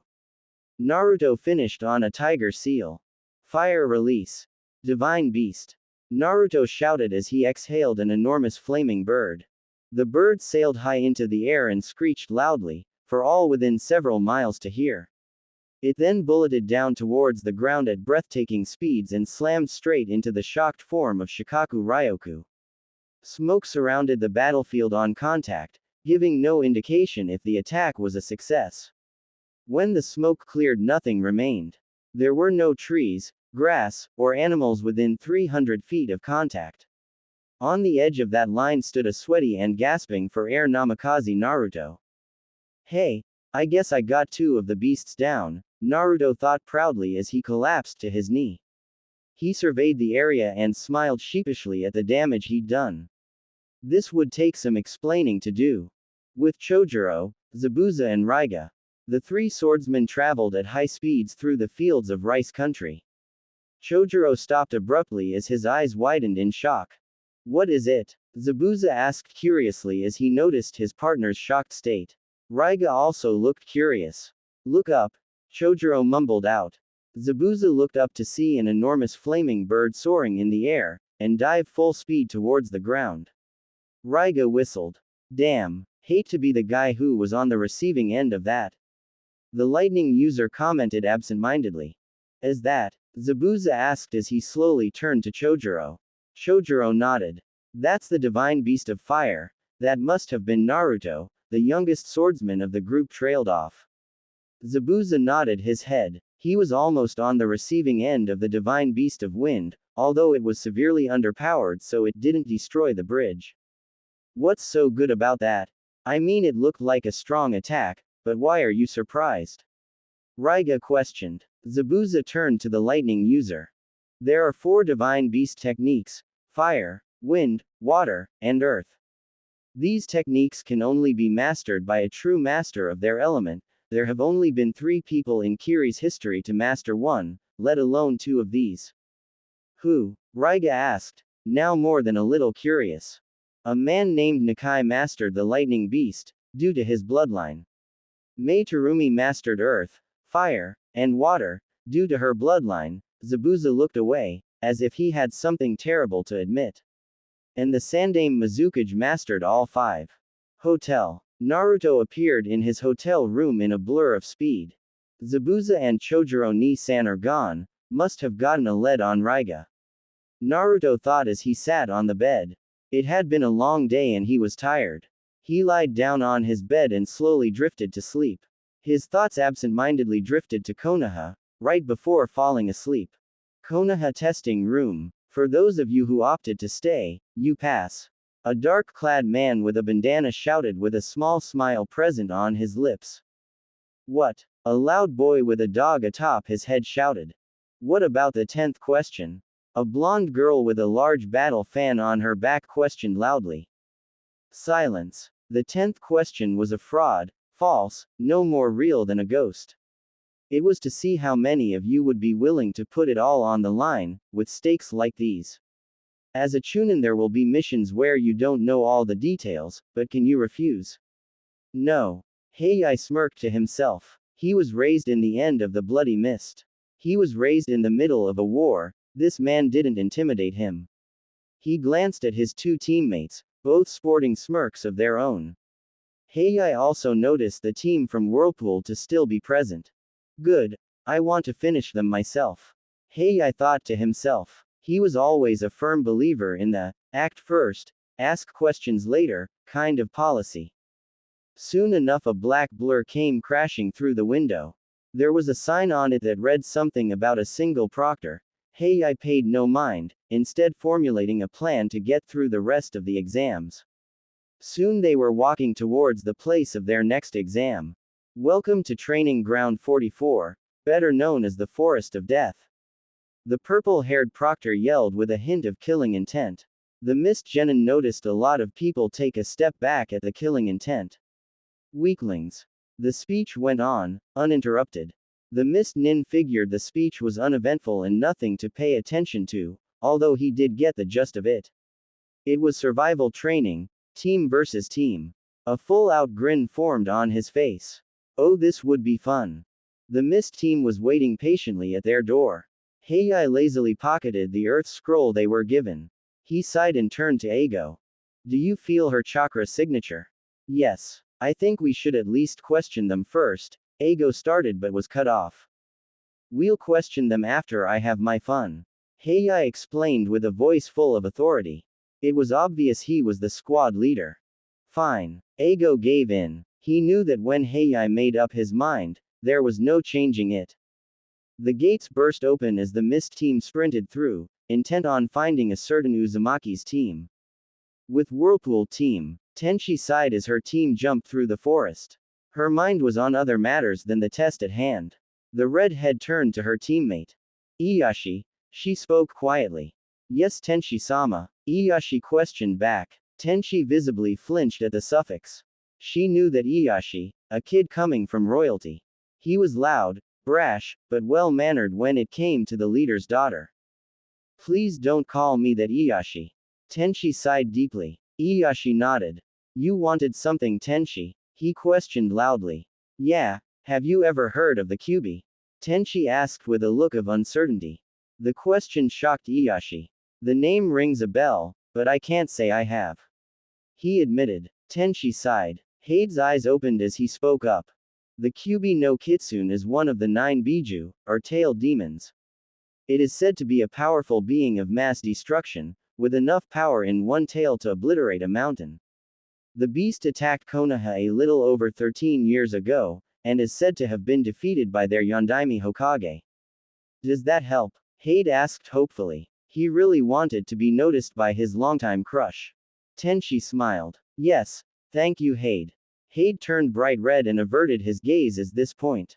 Why would it be said to be defeated, if Hiyashi accused Mother of abandoning its container, which would mean it wasn't defeated, it was sealed, into my brother. Tenchi was cut from her thoughts as she felt incoming chakra signatures. Team, we have company. Just as those words left her mouth, 3 mist genin dropped silently into a branch in front of them. The two teams eyed each other up, looking for any weaknesses. You two pick a man.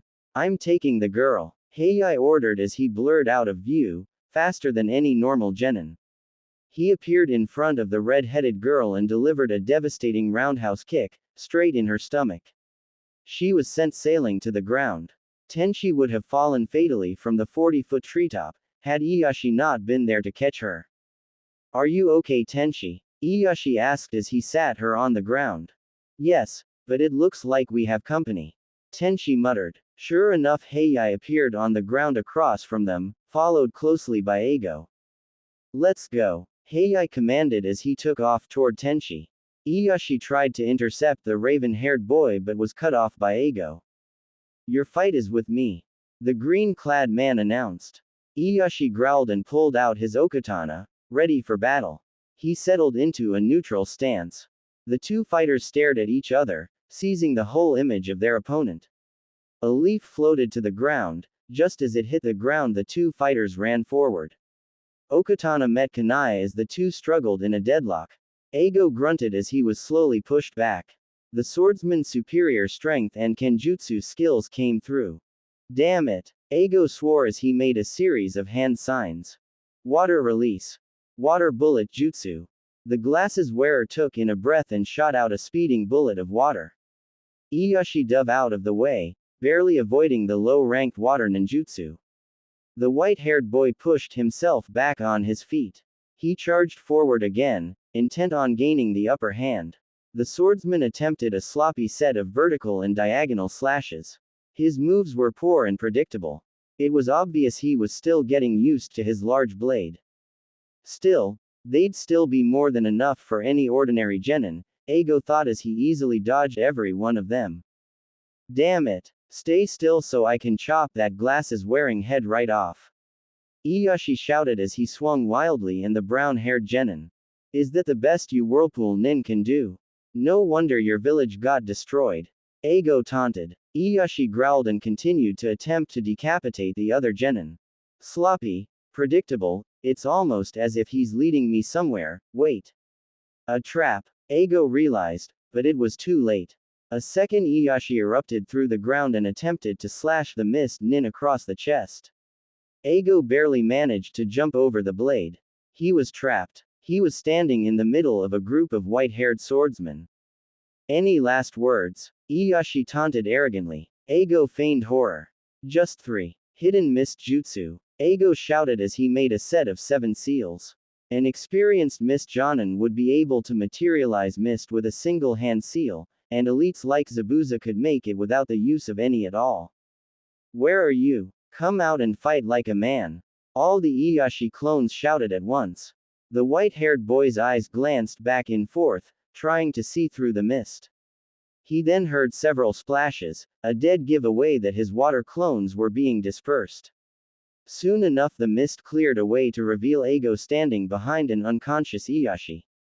I can't believe that worked. We're just now starting to work on silent killing. Any mist genin would have been able to hear me a mile away, Eigo thought as he picked up Iyashi's unconscious form and jumped into the trees.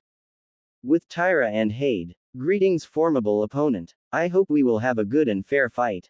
My name is Hade. What is yours? The overly exuberant boy shouted as he took a battle stance. Tyra. The blonde girl's sweat dropped. She then went through a set of seals at a relatively slow pace. Unbeknownst to her, Hade's eyes flashed purple for a mere second. Demonic illusion. Hell viewing. Tyra shouted as she finished her hand seals.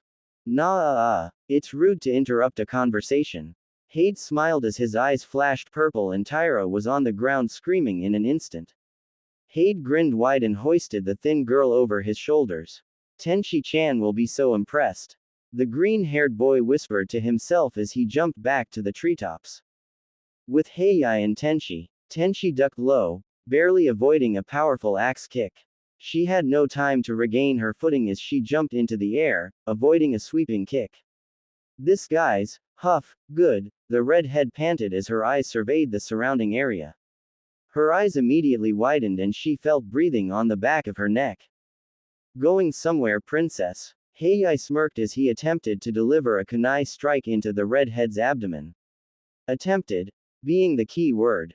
Tenchi caught the black-haired boy's wrist in motion and twisted it ruthlessly. Shit. Heiai crushed as he kicked himself away from the whirlpool nin. You're good. Tenchi acknowledged as she got into a battle stance. Heiai merely narrowed his eyes and ran forward at Chunin-level speeds. Before Tenchi could react, the mist nin slammed his elbow right into her face. The red head was sent flying into the ground, where she rolled into a halt. It's time to bring this up a level, Heiai smirked as he withdrew a scroll from his pouch. He was covered in a cloud of smoke, and when it cleared, a normal-looking katana was held firmly in his hand. Tenchi withdrew a kunai to defend with as Heiai attempted a ruthless, yet sloppy, series of strikes and stabs.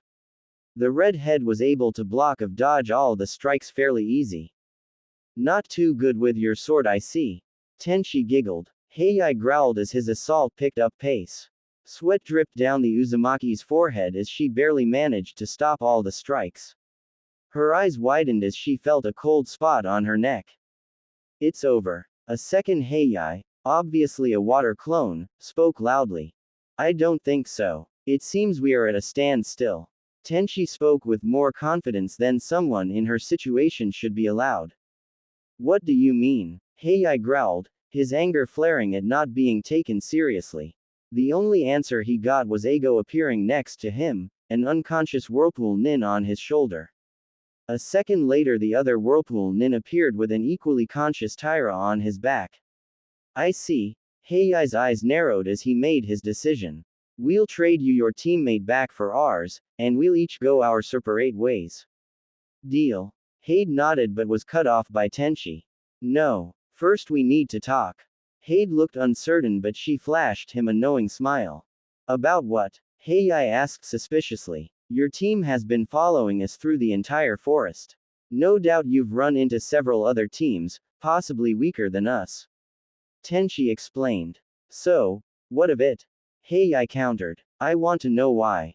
Tenchi asked. No, commanded. Heiai growled and attempted to answer. The real reason. Tenchi cut him off. Fine, Your name is Uzumaki Tenshi, is it not? Heiai nearly spit out the name. Yes. Tenshi trailed off, not seeing where he was going. Then you know who Namikaze Naruto, formerly Uzumaki Naruto is.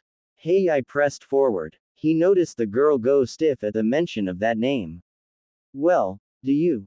Yes. Tenshi took a deep breath. He's my brother. Training ground no. 44. He's my brother, Tenshi admitted as her gaze was directed at the ground. In a flash of speed, Heiai had his sword pinned at her neck. Tears welled up at the corner of the redhead's eyes. I'd advise against that, or your teammate dies, Hade threatened, lacking his usual exuberance. Heiai growled but grudgingly sheathed his sword. The genin's face showed that he was dejected about not being able to end the girl's life, or even spill a little blood. So, you are his sister. Then why was he in Konoha, while you were in Whirlpool? Heiai spat out, barely restrained bloodlust seeping from his pores. I didn't know. Honestly. My mom never told me about him. Tenshi shouted, desperately trying to explain herself. You expect me to believe that? Heiai shot back. Tenshi lowered her head as warm tears fell silently to the ground. The dark-haired boy sighed, he couldn't stand to see girls cry. You're practically the same age. Care to explain how that works? My mom won't talk to me about it, but I did some research of my own. Tenshi wiped the streaming tears away from her face. He is 13, I'm 11. My mom told me she never told my dad about me. The redhead couldn't even finish her sentence. You were a mistake then, Heiai concluded. Tenshi merely nodded as she averted her gaze. Well, that's bad and all, but meanwhile, he was chosen to house the Kyuubi, while you were allowed to live a perfect life with mommy always there to protect you. Heiai finished, growing angrier with every word. And no, it's not like that. If I would have known, I would have. The Whirlpool Nin was cut off in mid-sentence.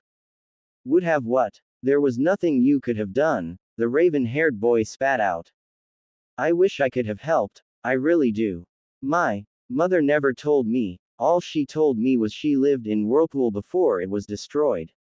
I lived with her in a small village, in northern river country until I was 7. After that, we rebuilt Whirlpool and she took control as the leader. I swear I never even knew she was from Konoha. Tenshi explained. Her voice was practically drenched in sorrow. Heiai didn't seem convinced. Heiai, stop. She's telling the truth. Eigo entered into the conversation for the first time. The mist genin nodded his head. He knew if anyone could tell if she was lying, it was Eigo. Okay. Well, we best be going. Heiai smirked as a clone easily knocked out Hade, freeing Tyra in the process. Tenshi looked horrified. What are you doing? What does it look like? You didn't think we'd forget about the exam, did you? Heiai mocked. He held out his hand. Just give us your scroll, and we won't hurt you. Tenshi weighed her options. She could either fight, and by default she'd lose, or give up her scroll. Either way she'd lose the scroll, but one way she'd have a better chance of getting new scrolls. Fine, Tenshi muttered as he pulled out a heaven scroll. She lobbed it to Heiai, who caught it triumphantly. Just what we needed. I guess we won't be seeing you. He smirked arrogantly as he hoisted Tyra over his shoulder. Oh, and a word of advice, don't go seeking Naruto out. He won't be nearly as forgiving as we are. With those last words the mist genin disappeared into the forest, final destination in mind. Tenshi wiped her tears away as she reluctantly pulled herself to her feet. She shook Iyashi's unconscious form. The white-haired samurai trainee's eyes fluttered open as he looked up in confusion. Where are the mist nin? He growled as he shot up to his feet, sword already drawn. Tenshi smiled slightly at his antics. They're gone. They took our scroll, the redhead admitted. A bitter look formed into Iyashi's young visage. Damn, I wasn't strong enough. Iyashi silently swore to up his training regimen. Tenshi merely looked away and woke up their other teammate. Soon enough the three were setting up camp for the night, opting to look for more scrolls in the morning. Junin Lounge, Forest of Death. Kushina sat solemnly in a stiff couch. She couldn't help but feel something bad had happened to her students. The redhead sighed as she repositioned herself in the rather uncomfortable couch. The whirlpool nin's eyes snapped open as her sharp ears picked up the sound of footsteps. From the sound of the footsteps, it was either a ninja who wanted to be noticed, or a civilian trying to be stealthy. She snorted as the form of one Hitaki Kakashi came into view. It's been a while, Uzumaki-san, Kakashi stated monotonous. Kushina's eyebrow rose at this. Why is he so upset? He was close to Minato as well. Kushina wondered as she looked up at the scarecrow. Ah, Kakashi, yes it has. Kushina acknowledged her late husband's prized student. She noted that the Cyclops' ever-present book was nowhere to be seen. Kushina could also see Kakashi try desperately to lock away his torrent of emotions. She could see in his eyes that he was beyond furious. How have you been? Kakashi asked, although she could tell he wanted nothing more than to get to his point. Good, and you? Kushina nodded quickly. Been better, Kakashi answered bluntly. A small smirk etched itself upon Kushina's face. What is it you want, Kakashi? The redhead asked after a brief moment of silence. I was merely curious as to why you have a daughter. By the looks of her, she clearly isn't Minato's, Kakashi stated simply. Or did you forget about him as well? Kushina visibly flinched at this. I would never. Tenchi, well, I guess you could say she was the best mistake I ever made, Kushina answered. I don't even remember her father's name. Flashback. Kushina sat at a bar, alone. Her head rested in the palm of her hand. A light blush was present on the pale skin of Konoha's Red Death. Can't believe it's been a year, she thought dejectedly. A full year. It had been a year since the death of her husband, and the death of her son. Kushina swiped the full saucer of sake and downed it in one go. Another one here, Kushina whispered with a slightly slurred voice. I think you should slow down, ma'am, a bartender advised vainly. Kushina merely glared at him as he slid another saucer to her. The redhead slowly brought it up to her mouth before she tipped her head back and the warm liquid slid down her throat with a slight burning feeling. Excuse me, miss, but I couldn't help but notice that you must be the most beautiful girl in this bar, a young-looking blonde man purred. He seemed to be full of charisma. Kushina turned toward him with a frown. She was about to turn him down when her eyes widened in shock. Minato. The man shook his head slowly. No, my name is Mawai. Kushina could only think of how close the man resembled Minato as a smile graced her attractive, yet drunk, features. I can't believe you're back, Kushina whispered as she embraced the stranger. Kushina didn't hear the man's continuing denial as she led him to a hotel room. One thing led to another, and soon Kushina woke up the next morning to three things: an empty bed, a hangover, and a pregnant body. End flashback. Kakashi's lone visible eye widened slightly as Kushina finished her story. His confused expression quickly returned to emotionless. You're still unworthy of calling yourself Minato's widow, Kakashi stated bluntly as he turned on the heel of his foot. Kushina glared at the retreating figure of Sharingan no Kakashi. She growled in annoyance and slowly made her way to the cafeteria. The redhead really needed some tea. Hotel room, Rice Country. Naruto's eyes snapped open as he heard the hotel door creak open. He duly noted that he was still wearing his Junin vest and wasn't even under the covers. The Jinchuriki widened his eyes as he felt an unfamiliar chakra signature enter the room. Naruto, are you here? Chojuro called as he opened the door fully. Yeah, was all Naruto replied with as three of the former swordsmen walked in the door. I take it this is Kurosuke Raiga? Naruto asked nonchalantly. Inwardly he was eyeing up the older man, trying to determine his strengths and weaknesses. Those must be the lightning fangs. What is that on his back? Naruto wondered. Why yes, Chojuro nodded quickly. His eyes darted back and forth. The shy swordsman had forgotten to mention Naruto was a member of the swordsman to Raiga. Who is this pipsqueak? Raiga asked bluntly. Naruto's eyes narrowed. That is Namikaze Naruto, third seat of the seven swordsmen, and the head of the Namikaze clan, Chojuro acknowledged proudly. Raiga's eyes widened as disbelief covered his face. That kid, The Namikaze clan head. Yeah, right. He couldn't be 15 years old. Raiga mocked loudly. Naruto was now really starting to get mad, but he suppressed those emotions. Fighting now was the last thing he wanted. Zabuza intervened for him. You're a fool, Raiga. This kid beat me one-on-one, Zabuza admitted. It took a lot for the prideful man to admit he was bested by such a young boy, but eventually he'd come to terms with it. At this proclamation Raiga went wide-eyed. It wasn't every day the demon of the mist was beaten, and talked about it openly. Raiga opted to drop the subject for now, but inwardly his mind was conceiving a plan. Konoha, Middle Tower. Heiai and his team arrived at the tower with both scrolls. Heiai looked annoyed. What are we supposed to do now? He asked his teammates. Eigo's eyes scanned the verse on the wall. I think we opened both scrolls, Eigo spoke after a few moments to himself. Heiai nodded and unrolled both scrolls before throwing them on the ground. A large puff of smoke erupted from the scrolls. When it cleared, a tall man was standing there. He had shoulder-length brown hair that covered his left eye. The man had brown eyes and was of an athletic build. He wore a classic Kurigakure Junin vest, being gray in color, and normal dark blue shinobi pants. A kiri headband was fastened tightly to his forehead. He smiled warmly at his students. Utakata-sensei, Taira shouted as the smoke finally lifted. Over the years the Jinchuriki of the Six Tails eventually managed to let go of his emotionless shell, thanks in part to one Namikaze Terumi Naruto. He had even decided to take on a genin team, at the request of the Mizukage. It's good to see you here, team. I'd expect nothing less than for you to be the first team to arrive, Utakata spoke proudly of his team. We're the first team, Eigo asked. When he thought about it, they did finish the exam rather effortlessly. Yep, you finished it before even one of the 5 days was up, the Jinchuriki answered fondly.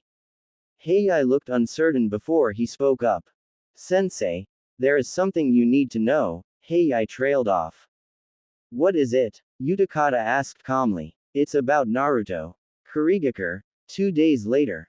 Terumi May sat as still as a rock in her chair. Her sharp eyes scanned through the letter in a mere moment. Her anger flared as she slammed her palms against the desk, hard enough to cause large cracks to appear. How dare she? May thought angrily as she reread the note. The bloodline user's thoughts shifted to the ways she could make the woman pay for what she did to her son. May knew she didn't want to be the one to break it to Naruto, yet she also knew she had to be the one to do it. The Mizukage rubbed her temples with her thumbs, trying to clear her developing headache. She took deep breaths, using all the skill she had acquired to bring her anger down to reasonable levels. Terumi May was many things. She was strong, brave, kind, and a reliable teammate. There was one thing she wasn't, and that was forgiving. Ao came running in at the flare of the Godime's chakra. His Byakugan was already unconsciously active as he surveyed the area for any signs of a battle. What's the matter, Mizukage-sama? Ao asked as his body tensed up. Only after he knew there was no threat to his cage's life would he allow himself to relax. May sighed as she tossed Ao the scroll. The hunter nin quickly scanned through the content. Ao's own anger soon flared up as well.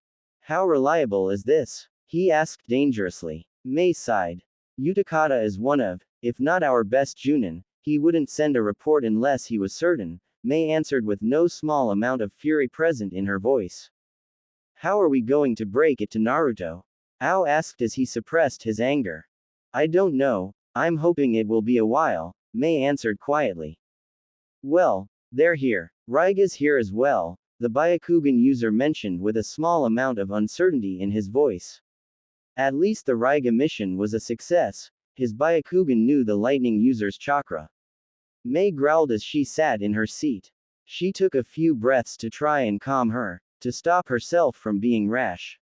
Soon enough, just as Ao predicted, the 4 elite swordsmen walked through the office doors. Naruto immediately noticed his leader's upset mood, but he opted to save it for after the report. So, the mission was a success. May stated. Report. She commanded. Chojuro cleared his throat. Zabuza and I engaged Raiga and a group of his minions. We disposed of them easy enough and he decided to come and hear out your offer. Mei nodded, clearly expecting as much. And what about Naruto? I was attacked by a group of assassins known as the Shadow Brothers, Naruto answered simply.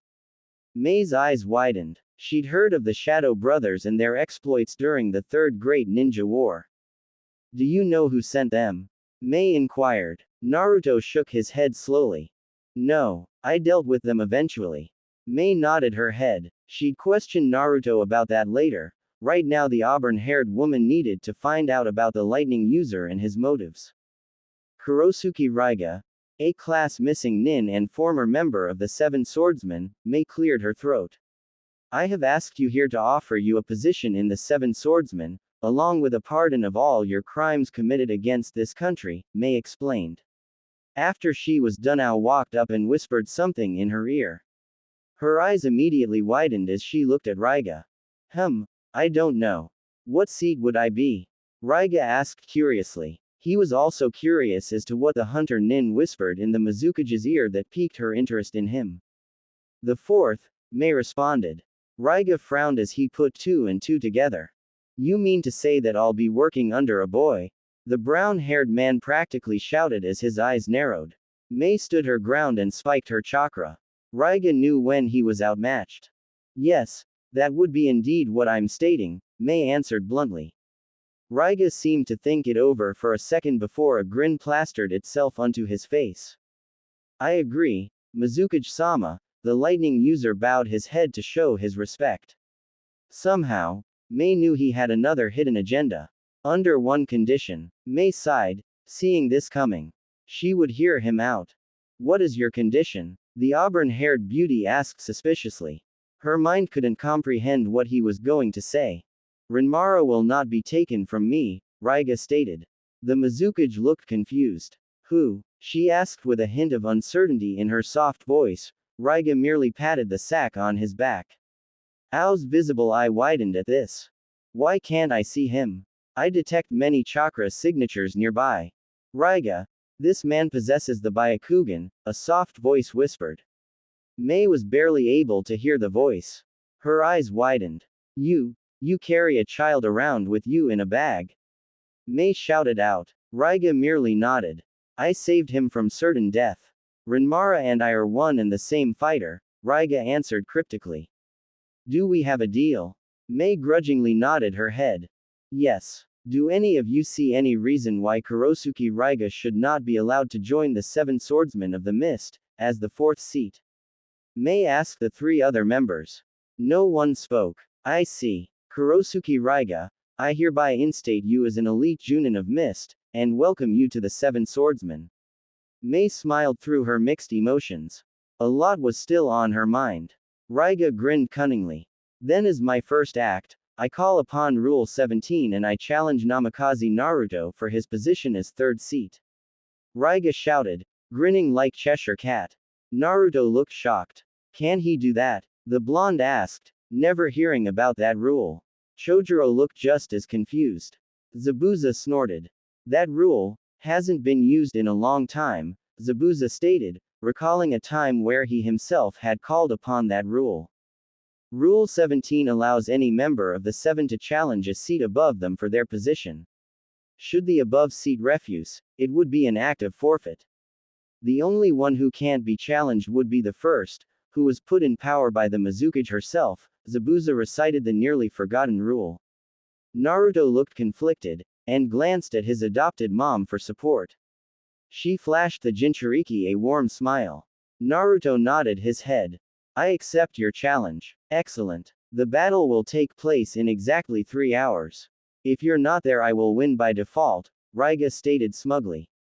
Naruto nodded his head. Raiga smiled and walked out of the door, leaving 3 emotional ninja and the ever-emotionless Zabuza to their thoughts. There's no way I can tell him today, he has to prepare for his fight. That is all. Chojuro, Zabuza, you may leave. The 2 Junin nodded and disappeared in a classic Kiri Shunshin. Mei then turned to the last remaining person. Naruto, you'll be okay. Just go have fun, maybe another date with that Haku. Mei teased. Naruto's face turned deep red at this before a smirk crossed his features. Don't worry, Mom. I mastered fire. With that, Naruto disappeared in a swirling column of flame. Mei's eyes widened at the hidden meaning behind that. A pair of sinister red eyes appeared in the back of her thoughts. The stubborn Hokage had no idea what those meant, but she knew it couldn't be good. With Naruto. Naruto silently closed the doors to the Mizukage Tower behind him as he walked forward. His chronic footsteps were the only sound he heard as he passed the tower. The sounds of laughter assaulted his ears as he slowly turned sideways. A group of young kids were playing a game with each other. A warm smile crossed Naruto's handsome visage. 3 years ago, that could have never happened, Naruto thought happily as he walked past the group. Naruto leaned over to pick up a large rubber ball. He noticed a kid calling out towards him. Hey mister, pass us the ball, one kid shouted. Another one ran up to fetch it himself. Thanks for getting the ball, a look of shock flooded onto the young boy's features. Yo, you're Namikaze Naruto, he gasped out. His breath intake increased as his eyes filled with admiration. You saved us from the Rokubi a few years ago. Naruto nodded his head as his lips tugged upwards. Yes, I am. The boy looked at his friends before looking back at the legend. Do you want to play with us? He asked out of nowhere. Naruto was shocked, he'd never played the game they were playing before. He slowly turned and took a step away. I'm sorry, but I'm really busy, Naruto stated apologetically as he walked away. It was times like this where the early maturing blonde wished he would have had a normal childhood. Naruto was so lost in thoughts of his time back in Konoha that he nearly ran into another humanoid figure. The Namikaze barely had time to push himself out of the way as he nearly toppled over an older girl. Hey, sorry about that, Naruto grinned sheepishly as he rubbed the back of his head. The girl looked as if she was going to yell at him before she noticed who he was. Naruto noted the Kumo headband the girl sported on her forehead. She had long blonde hair tied into a ponytail. The ponytail reached her high back. The girl was clothed in an all-purple outfit, consisting of tight shinobi pants and a purple shirt. She had blue ninja sandals and seemed to have an aura of confidence only gained through years of experience. It's no problem, the girl casually replied. I'm Naruto, by the way. He didn't know why he'd said that, but something made him want to get to know the blonde better. I know. You're kind of famous around here. I'm Ni Yugito, ambassador of Kumo, Yugito explained. Naruto nodded his head. He'd been happy to have made an alliance with Kumo. Would you like to fight? I'd be curious to see how I'd hold up against someone like you. Yugito had total confidence in herself. She knew however strong the guy was, she was a Jinchuriki. Naruto shook his head. Sorry, but I need to save my energy. You can come later to Kiri's stadium if you're still here. I'll be fighting Kurosuke Raiga for my position in the swordsman, Naruto explained. Yugito's eyes widened. She didn't know he was a swordsman. Furthermore, Kurosuke Raiga was said to be a high Junin level missing nin, she was unaware he was back in town. I might just have to see that, Yugito smirked as she walked away. She duly noted that despite the slight age difference, she was actually attracted to the Namikaze clan head. Now if only she could find the residential Jinchuriki. Konoha. Chunin exam preliminary round. Heiai yawned as another uneventful match passed. The first one had been between two fighters named Uchiha Sasuke and Akado Yoroi.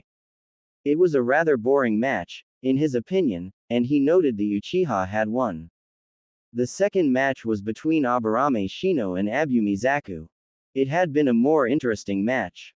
At first Heiai had thought it would go to the Aburame, considering his opponent was currently down 2 arms. It turned out he pulled his arms out as a surprise attack, and could blow some kind of wind from his palms. Shino, however, had seen this coming and prepared for it. He had bugs clog up the sound nin's arms, resulting in a brutal demise of the boy's prized arms. The board flashed through names and a smirk formed on Heiai's lips. The board read. It seemed a rematch was destined. Heiai vs. Oritsu Iyashi. The two fighters made their way to the arena as the referee called the match. Heiai stared down the samurai, looking for weaknesses. If he remembered correctly, the boy wasn't as fast with his blade as he could be. Heiai smirked as he disappeared in a blur, faster than most genin could follow. He reappeared in front of Ieyashi in less than a moment. The mist nin attempted an axe kick, but was blocked by the forearm of his opponent. Ieyashi smirked as he grabbed Heiai's leg and sent him hurtling out of the way. The raven-haired boy was able to backflip into the wall, landing with a soft thud. Let's up the ante, Heiai smirked as he pushed off the wall, disappearing at Chunin-level speeds. He reappeared in front of Ieyashi with his fist cocked back. The whirlpool nin was able to catch the fist, and quickly spin around it. Ieyashi then attempted to elbow his opponent. Heiai smirked as he grabbed the elbow with his right hand, and sent his left hand crashing into his enemy's stomach. Ieyashi doubled over in pain. He took a few deep breaths before slowly pushing himself to his feet. Now I'm mad, Ieyashi growled out as he unsheathed his okatana. The blade seemed to be of great quality, no doubt made by a master smith. The white-haired boy charged forward at average speed. Heiai could easily follow the whirlpool nin's movements as he merely stepped to the side of Iyashi's downward slash. He took his opponent's moment of recovery to whip out a scroll and summon a sword of his own. Now I'll show you why Kiri is the sword capital of the world. Heiai smirked as he ran forward. Iyashi's smirk mirrored his opponent as he too ran forward. A loud clang was heard throughout the stadium as the two blades connected in a deadlock of sparks. Iyashi's larger blade and superior strength slowly pushed back Heiai and his smaller blade. The raven-haired boy quickly pushed his blade off and attempted a horizontal slash. The white-haired boy's eyes widened as he jumped over the attack. Heiai smirked. He took advantage of his opponent's current limitation of mobility to jump up and land a diagonal slash in the center of Iyashi's torso. The white-haired boy growled as he made a seal. Fire release. Grand Fireball Jutsu. Iyashi called as he exhaled an enormous torrent of scalding hot fire. Heiai's eyes widened as he went through a set of hand signs. He finished as he dumped out his canteen of water. Water release. Water wall jutsu. Heiai called out as the water from the canteen rose to shield him from the fireball. The two jutsu clashed in a flash of smoke and evaporating water. It seemed the wall was enough to counter the fireball. I have to finish this soon. I only have one more canteen of water, Heiai thought as he made a set of 7 seals. Ninja art. Hidden mist jutsu. The mist genin used the water from his final canteen to create a thick blanket of mist that surrounded him and his opponent. Damn, not this jutsu again, Iyashi growled as his eyes darted back and forth, desperately trying to find the hidden mist ninja. His eyes widened as he quickly brought his blade up. A clang was heard as sparks light up the dull mist. Heiai growled as his roundhouse kicked his opponent into the wall. The white-haired boy spit out blood and pushed himself back on his feet. I will not lose, Iyashi muttered as he pushed himself to his feet. Heiai merely smirked before disappearing back into the mist. The white-haired boy slowly went through a set of hand seals. Chakra seemed to explode from the genin's body as it dispelled the mist from the area. Samurai art. Last stand. The chakra seemed to compress tightly around the whirlpool nin as it formed a ghostly cloak of bluish-white chakra. The cloak took the form of samurai-style armor. He withdrew his sword, which was also covered by a blanket of chakra. Heiai's confidence was slowly decreasing as he felt the chakra levels of his opponent shoot through the roof. Before the raven-haired boy could even react, Iyashi disappeared in a blur of movement. Heiai brought his swords up in a hastily put-together defense. Unfortunately for him, it wouldn't be enough. Iyashi was easily able to knock the blade away with a quick slash, and followed up with an upward strike. Blood flowed down Heiai's torso as a deep gash came into existence. The mist nin growled as he continued to dodge Iyashi's relentless assault. It seemed chakra wasn't the only thing that the boy had gained. Heiai's eyes snapped open as he barely was able to jump over a lightning-fast stab curtsy of Iyashi. This continued on for another 5 minutes, with Ieyashi restlessly trying to dispatch his opponent. Heiai was hard-pressed to dodge all the attacks from his opponent, but luckily hadn't gotten any injuries that were too serious. His eyes widened as he dodged another strike. He's getting slower. The jutsu must have a time limit. With renewed vigor, the mist nin spun around a diagonal slash and delivered a menacing punch to the samurai's face. Ieyashi was sent skidding to a halt by the attack. His eyes narrowed as he charged forward. Heiai grinned as he could finally see his opponent's movements clearly. He blocked a horizontal arc and countered with a sweeping kick, knocking the whirlpool nin of his feet. Ieyashi growled as he used the momentum to flip backwards, landing in a low stance. I can't handle much more of this. I only have enough chakra for one last move. He looked up at the worried expressions present on his teammates. The white-haired boy smiled sadly as he focused all his chakra to his legs and swords. The next moment he disappeared from his spot. Even Lee's eyes widened at the sheer speed the whirlpool nin moved at. Soon enough he appeared 10 meters to the left. Heiai's eyes widened as the boy pulled his sword back. He didn't have time to dodge. Samurai art. Final clash. Ieyashi snapped his wrist forward as an explosion of debris and wind was sent sailing at the mist nin. The attack collided head-on, sending him crashing into a wall. The whole arena was covered in dust from the collision. Heiai. Taira called from the stands.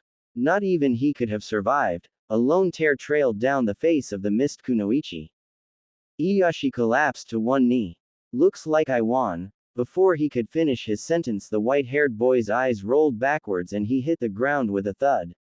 The dust finally cleared, revealing a downed Heiai. Hayate decided to intervene. Because both fighters are no longer able to continue, Hayate started, but was cut off by a low grunting noise. Wait. Heiai grunted as he pushed himself onto his knee.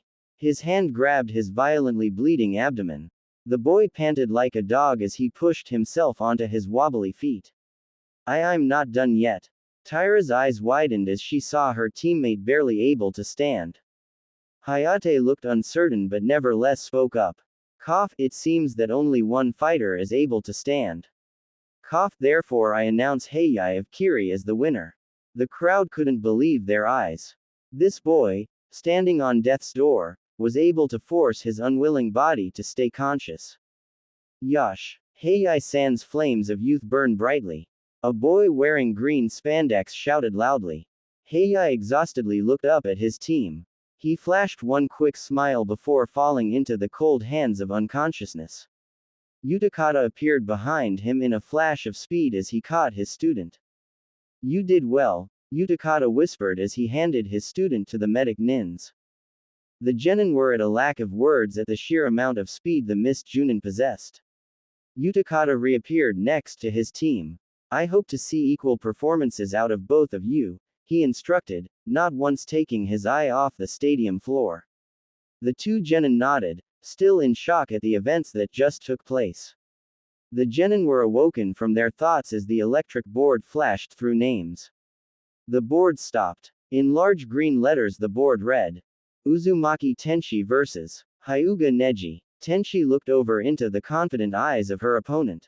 She could just tell she was in over her head. Kiri Stadium. Naruto walked through the large doors of Kiri's famous stadium.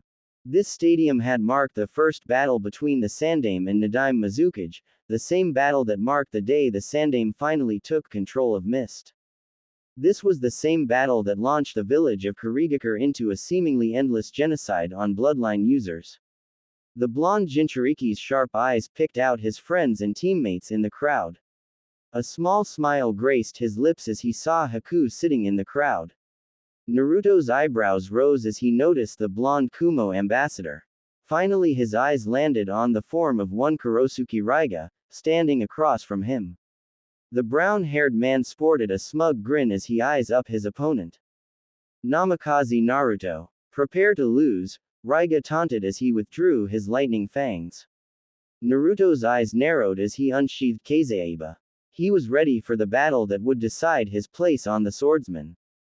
Kiri Stadium. It's time I show you why they call me Kurigakure no Raijin, Raiga announced as he held his swords in an X formation. Lightning release. Lightning ball.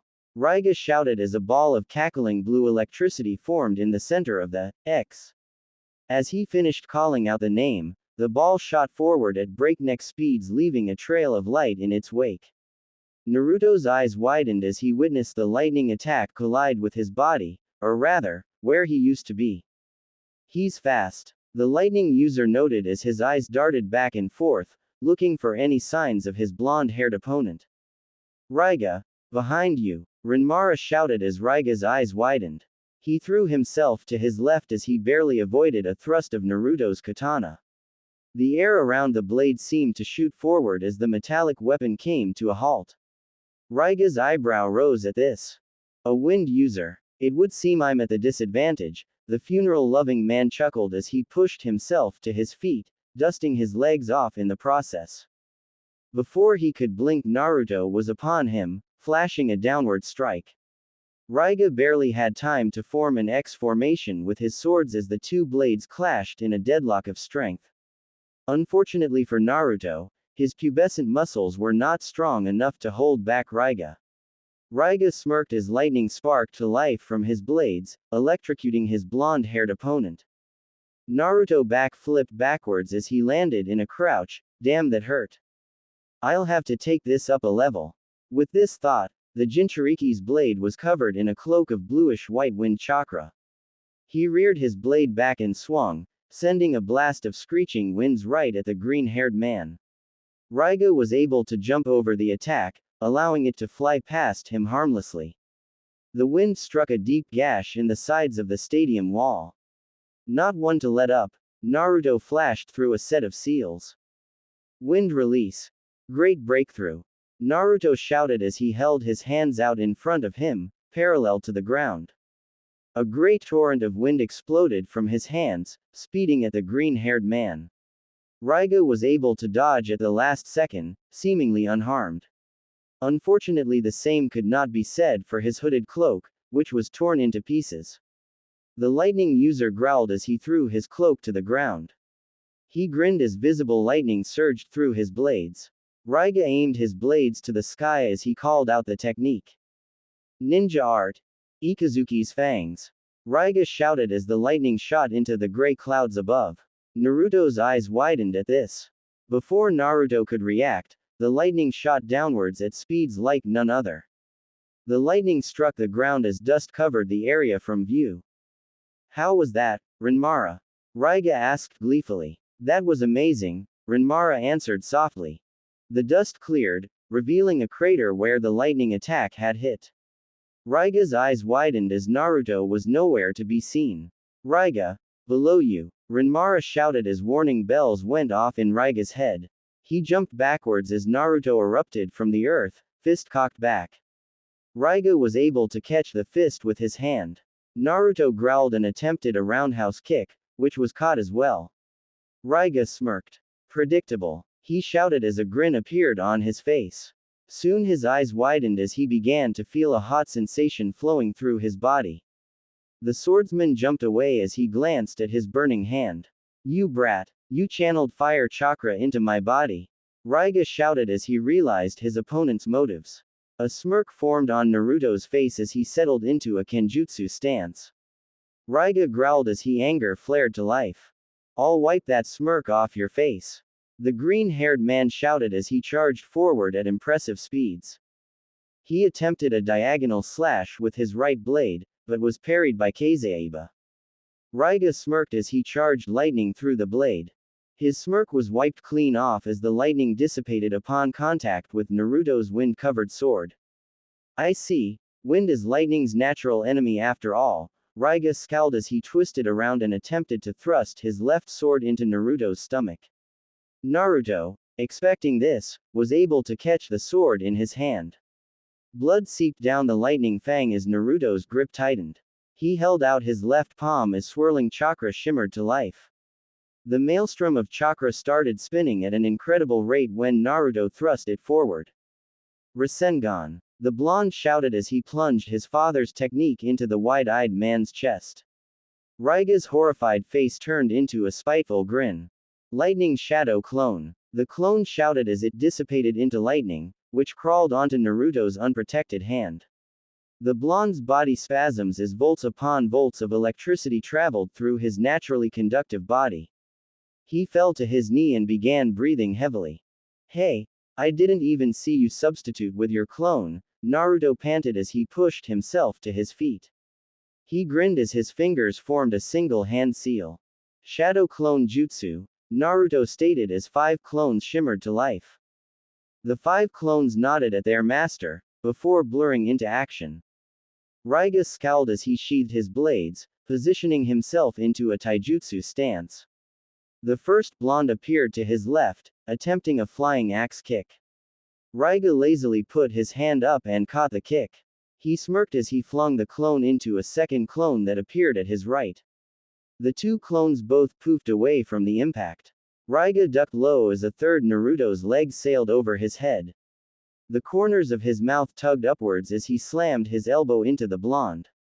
3 down, 2 to go, Raiga thought to himself.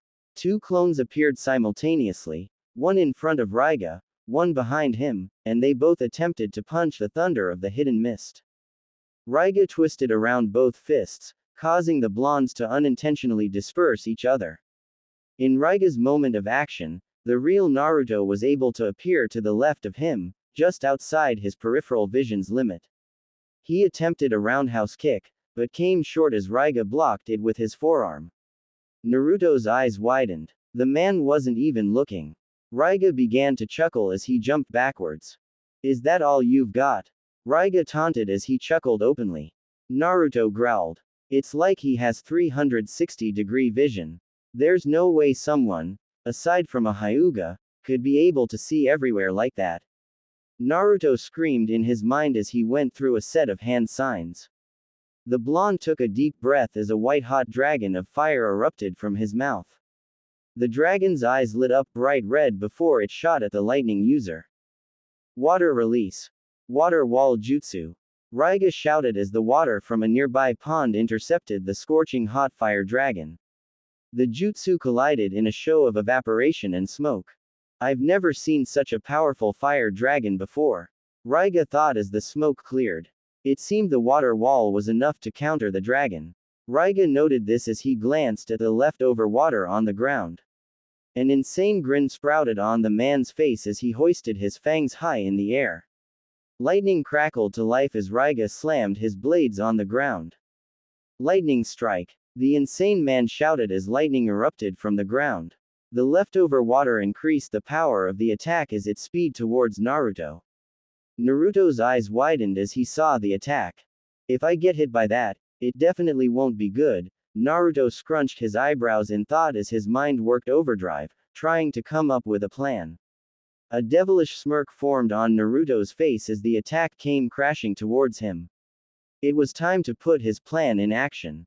Crowd. Yugito found herself amazed by the show of the 2 elite Junin of Kiri. On one hand, the older man's control of lightning put most Kumo nin to shame, and on the other hand, the blonde's mastery over wind and fire seemed flawless. To be able to perform high-powered wind jutsu without the use of a single hand seal, it was downright unheard of. Her mind thought back to her talk with the Raikage and she couldn't help but wonder why he was so attached to the idea of her falling in love with the boy. Sure, he was strong, handsome, and reliable, but she couldn't help but think there was another reason. Her eyes widened as she faintly recalled their meeting at the treaty negotiation.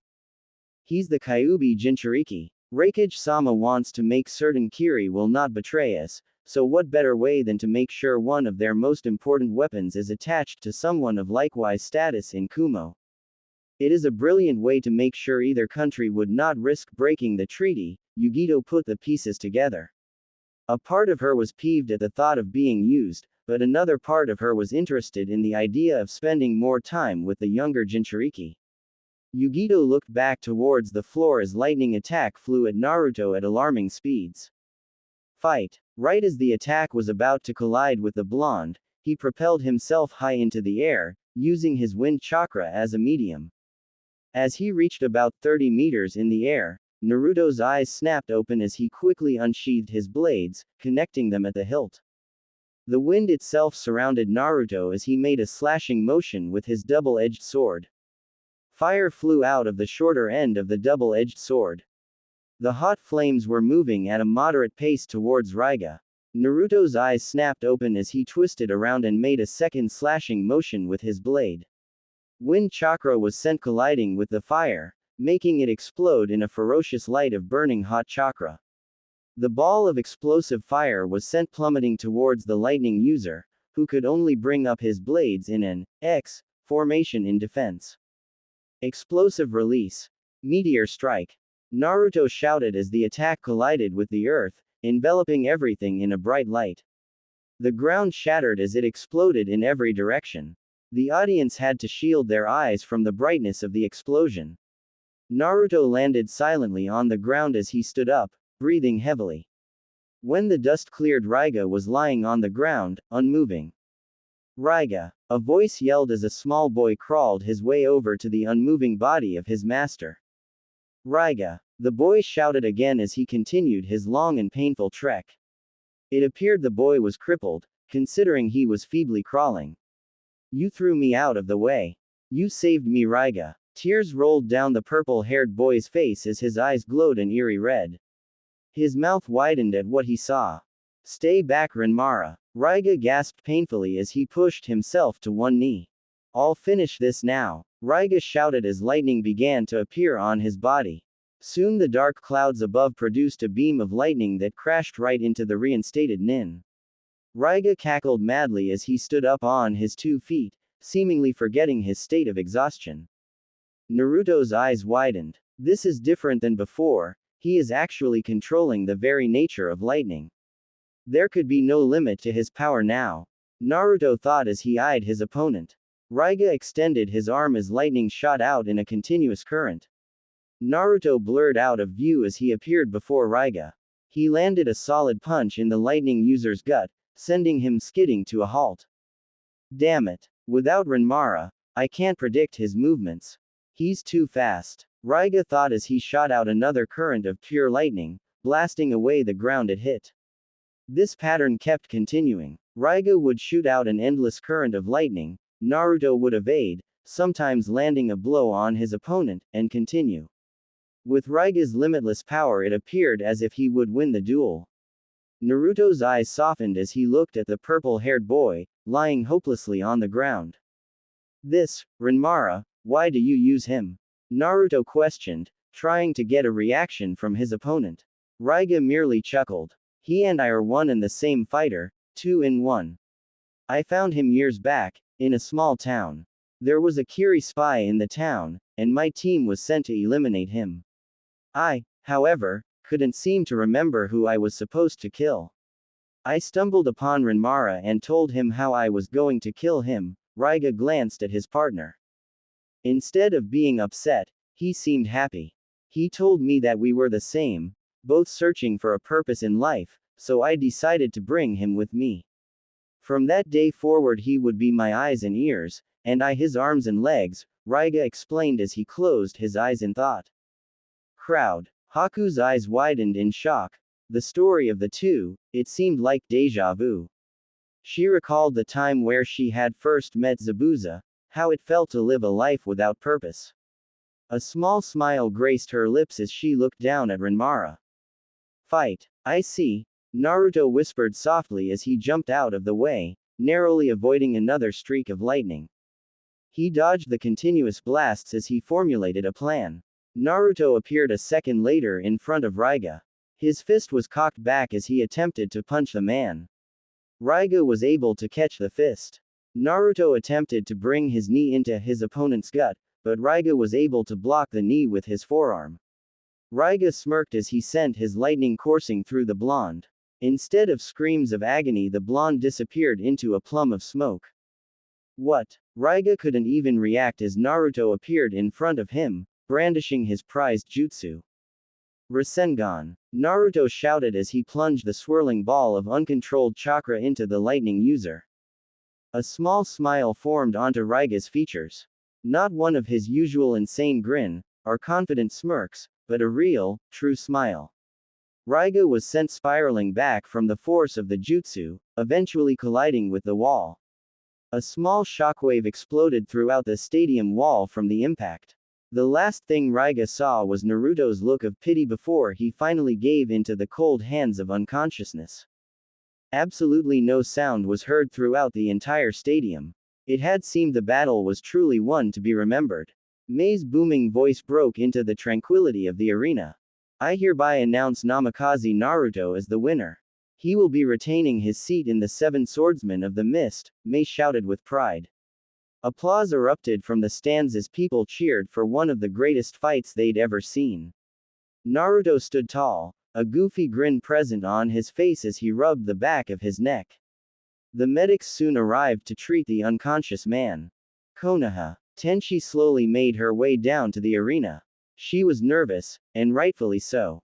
The red head was going up against the supposed prodigy of the Hyuga clan. No matter how hard she tried, Tenchi couldn't help but feel that little bit of nervousness in the back of her head. Cough begin. Hayate shouted as he jumped to the side. White eyes stared into blue as the two prestigious clan members eyed each other. They were the Uzumaki clan of Whirlpool and the Hyuga clan of Leaf. A smirk formed on Neji's face. You might as well give up now.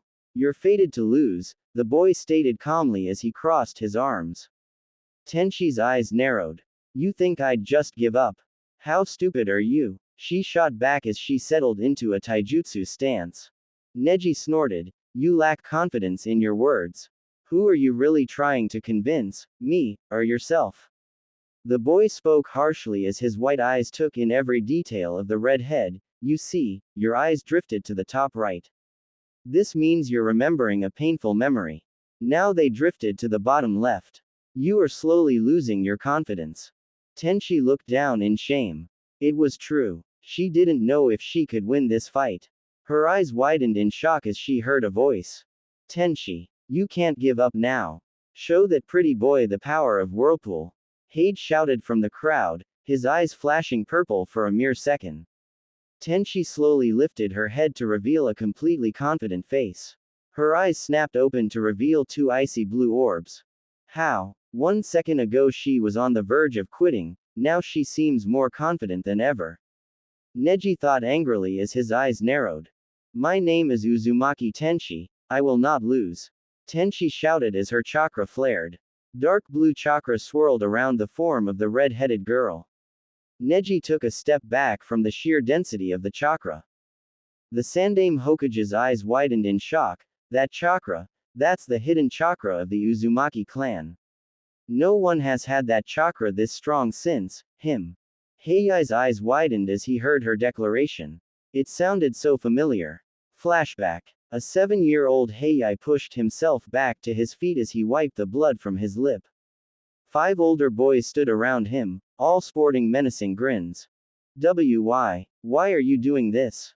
Heiyai asked meekly as he tightened his fists. The oldest boy, a boy of about 10, grinned. He had short gray hair and a wooden bat in his hand. My parents said your dad was a traitor, and that means you're a traitor too. He shouted as he swung the bat at Heiyai. The bat connected with the black-haired boy's shoulder, sending him crashing towards the ground. I don't even know who my dad is, Heiyai muttered weakly as he grabbed his broken shoulder. The gray-haired boy spat on him as he attempted to swing the bat again. His eyes widened as the bat was blocked by a young blonde-haired boy. What was most surprising was the boy caught the bat with one hand. What do you think you're doing? The blonde shouted as his piercing blue eyes narrowed.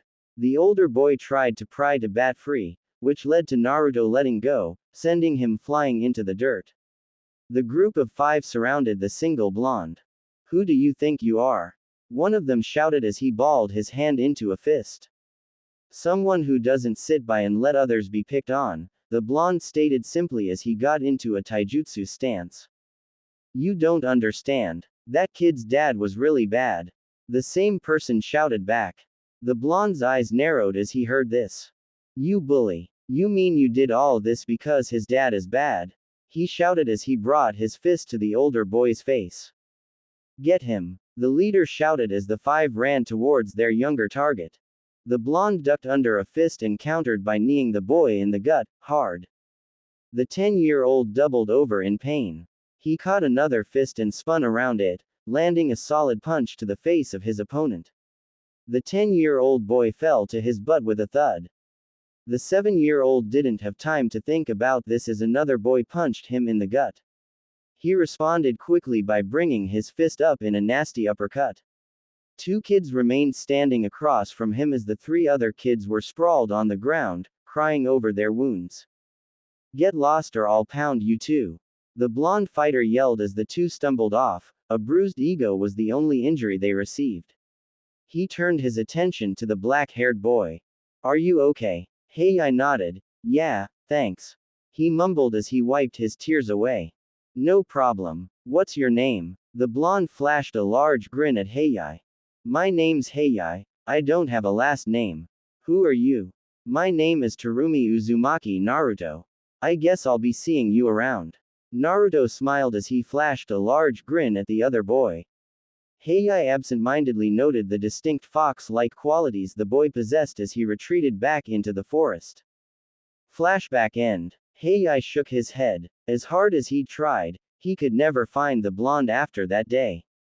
A scowl formed on the raven-haired boy's face as his pointed, shark-like teeth glistened in the light. "Byakugan!" Neji shouted as the veins around his eyes became more pronounced. His eyes widened as he looked at his opponent's chakra. Her chakra? It's much denser than normal chakra. Just what is she? Neji thought as he sprinted forward, faster than most genin could see. He attempted to land a Jiyuken strike on Tenshi's stomach, but the girl was able to twist around the palm and land a jab on Neji's chest. "I can feel power flowing through me.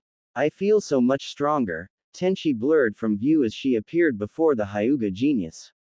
She attempted a roundhouse kick, which was met by a palm strike. Tenshi stumbled back as a sharp pain coursed through her leg. "What did you do?" she demanded as she felt her leg weaken. "I sealed the chakra point in your leg," Neji stated simply as he blurred into action. He withdrew 2 kunai, sending one sailing right towards the red head. Tenshi merely responded by sending a group of shuriken which clashed against the kunai. Not one to let up, Neji threw the kunai at the predicted spot Tenshi would land. The redhead's eyes widened as she jumped out of the way, barely dodging to projectile. Her relief was short-lived as Neji was upon her in an instant. His fingers moved in a blur as he sealed a chakra point on her shoulder. Seeing she was outmatched, the whirlpool nin threw a horde of kunai in the ground and jumped back.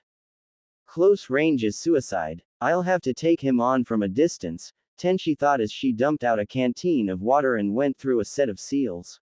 She inwardly thanked Heiyai for the idea of the water canteen. Uzumaki release. Water dragon jutsu. Tenshi shouted as a spiraling water dragon erupted from the dumped water. The dragon had piercing red eyes, differing from the original water dragon's yellow eyes. Tenshi pointed her finger at Neji as the dragon shot forward as amazing speeds. "That jutsu. It's much more powerful than the water dragon," Neji thought as he desperately started to spin. Chakra whipped around him as he formed a spinning shield of chakra. 8 trigrams. Heavenly spin. Neji shouted as the water dragon was thrown apart at the hands of the Hyuga clan's ultimate shield. The audience members' eyes widened at the clash of the 2 jutsu. Tenshi panted from the strain of using such a powerful attack. Kushina smirked in the crowd. She was proud of her daughter. The Red Death knew that her daughter had the strongest Uzumaki chakra in decades, far stronger than her own. She also knew that her daughter had the potential to surpass the original Uzumaki clan leader, a distant relative of the Shodai Hokage. "Your jutsu was impressive, but nothing gets past the ultimate shield of the Hyuga. It's over," Neji stated as he settled into a low stance. His Byakugan flared to life as he called out a set of words. 8 trigrams. 64 palms. Neji shouted as his fingers disappeared from sight. His hands were a blur to even the most powerful ninja in the room. Neji continued his assault, tagging almost every position possible on his opponent's body. 64 palms. Neji shouted as he landed a final palm strike on Tenshi. The girl shot back from the impact. She landed hard on the ground, unmoving. Proctor, call the match. She won't be getting up, Neji stated confidently as he deactivated his Byakugan. Just as Hayate was about to call the match in Neji's favor, the most surprising thing happened. Tenchi pushed herself to her feet. She stood with her hand over her stomach, panting like a dog. I won't give up, the redhead stated as she limped forward. You attempting to resist is futile. It's over, Neji mocked quietly as his opponent continued to limp forward. Why do you try so hard? You know you stand no chance. The brown-haired boy questioned as he closed his eyes in thought. Tenchi flashed a tired smile, because unlike you, I'm not too caught up in the past to live for the future. Fate doesn't control our actions, Hyuga Neji. We control our actions. Only a coward would believe such things. Neji's Byakugan flared to life as his anger ignited. In the blink of an eye he landed a powerful Juyuken strike to the red-headed girl's abdomen. Tenchi was sent flying back into the wall. Neji charged forward again. The chakra concentration in his hand was so dense it became visible, everyone could tell he was striking to kill. Tenchi's eyes widened as she vainly tried to get up. She couldn't move a muscle in her body. The redhead's eyes snapped shut as she accepted her fate. She was going to die. Seconds ticked by as nothing happened. Tenchi's eyes fluttered open as she saw a sight that shocked her to the bone. Neji was standing stiff as a tree. His hand was mere inches away from her heart. What is this? Neji shouted in his head as the trunk of a tree wrapped itself around his body, a branch extending and grabbing his hand. Genjutsu. No, my Byakugan can see through Genjutsu, but no one else is reacting. Is it possible there are Genjutsu my eyes cannot penetrate? Neji thought as he struggled to free himself. He flared his chakra, attempting to break the Genjutsu. His efforts were in vain. Hayate looked confused. 1 second the Hyuga was about to deliver a finishing blow, the next he seemed like he was restrained by an invisible force. His sickly-looking eyes glanced at the nearly unconscious form of Tenchi. Seeing as only one fighter is able to move. I hereby announce Hyuga Neji as the winner, Hayate called out. Neji stumbled to the ground as the tree disappeared into nothingness. He looked around everywhere, looking for any sign the tree was there. He couldn't find anything. No one in the stands noticed Tadahade's normally green eyes were a deep purple in color. As soon as the match ended his eyes returned to their normal green. You're welcome, Tenchi, Hade whispered softly.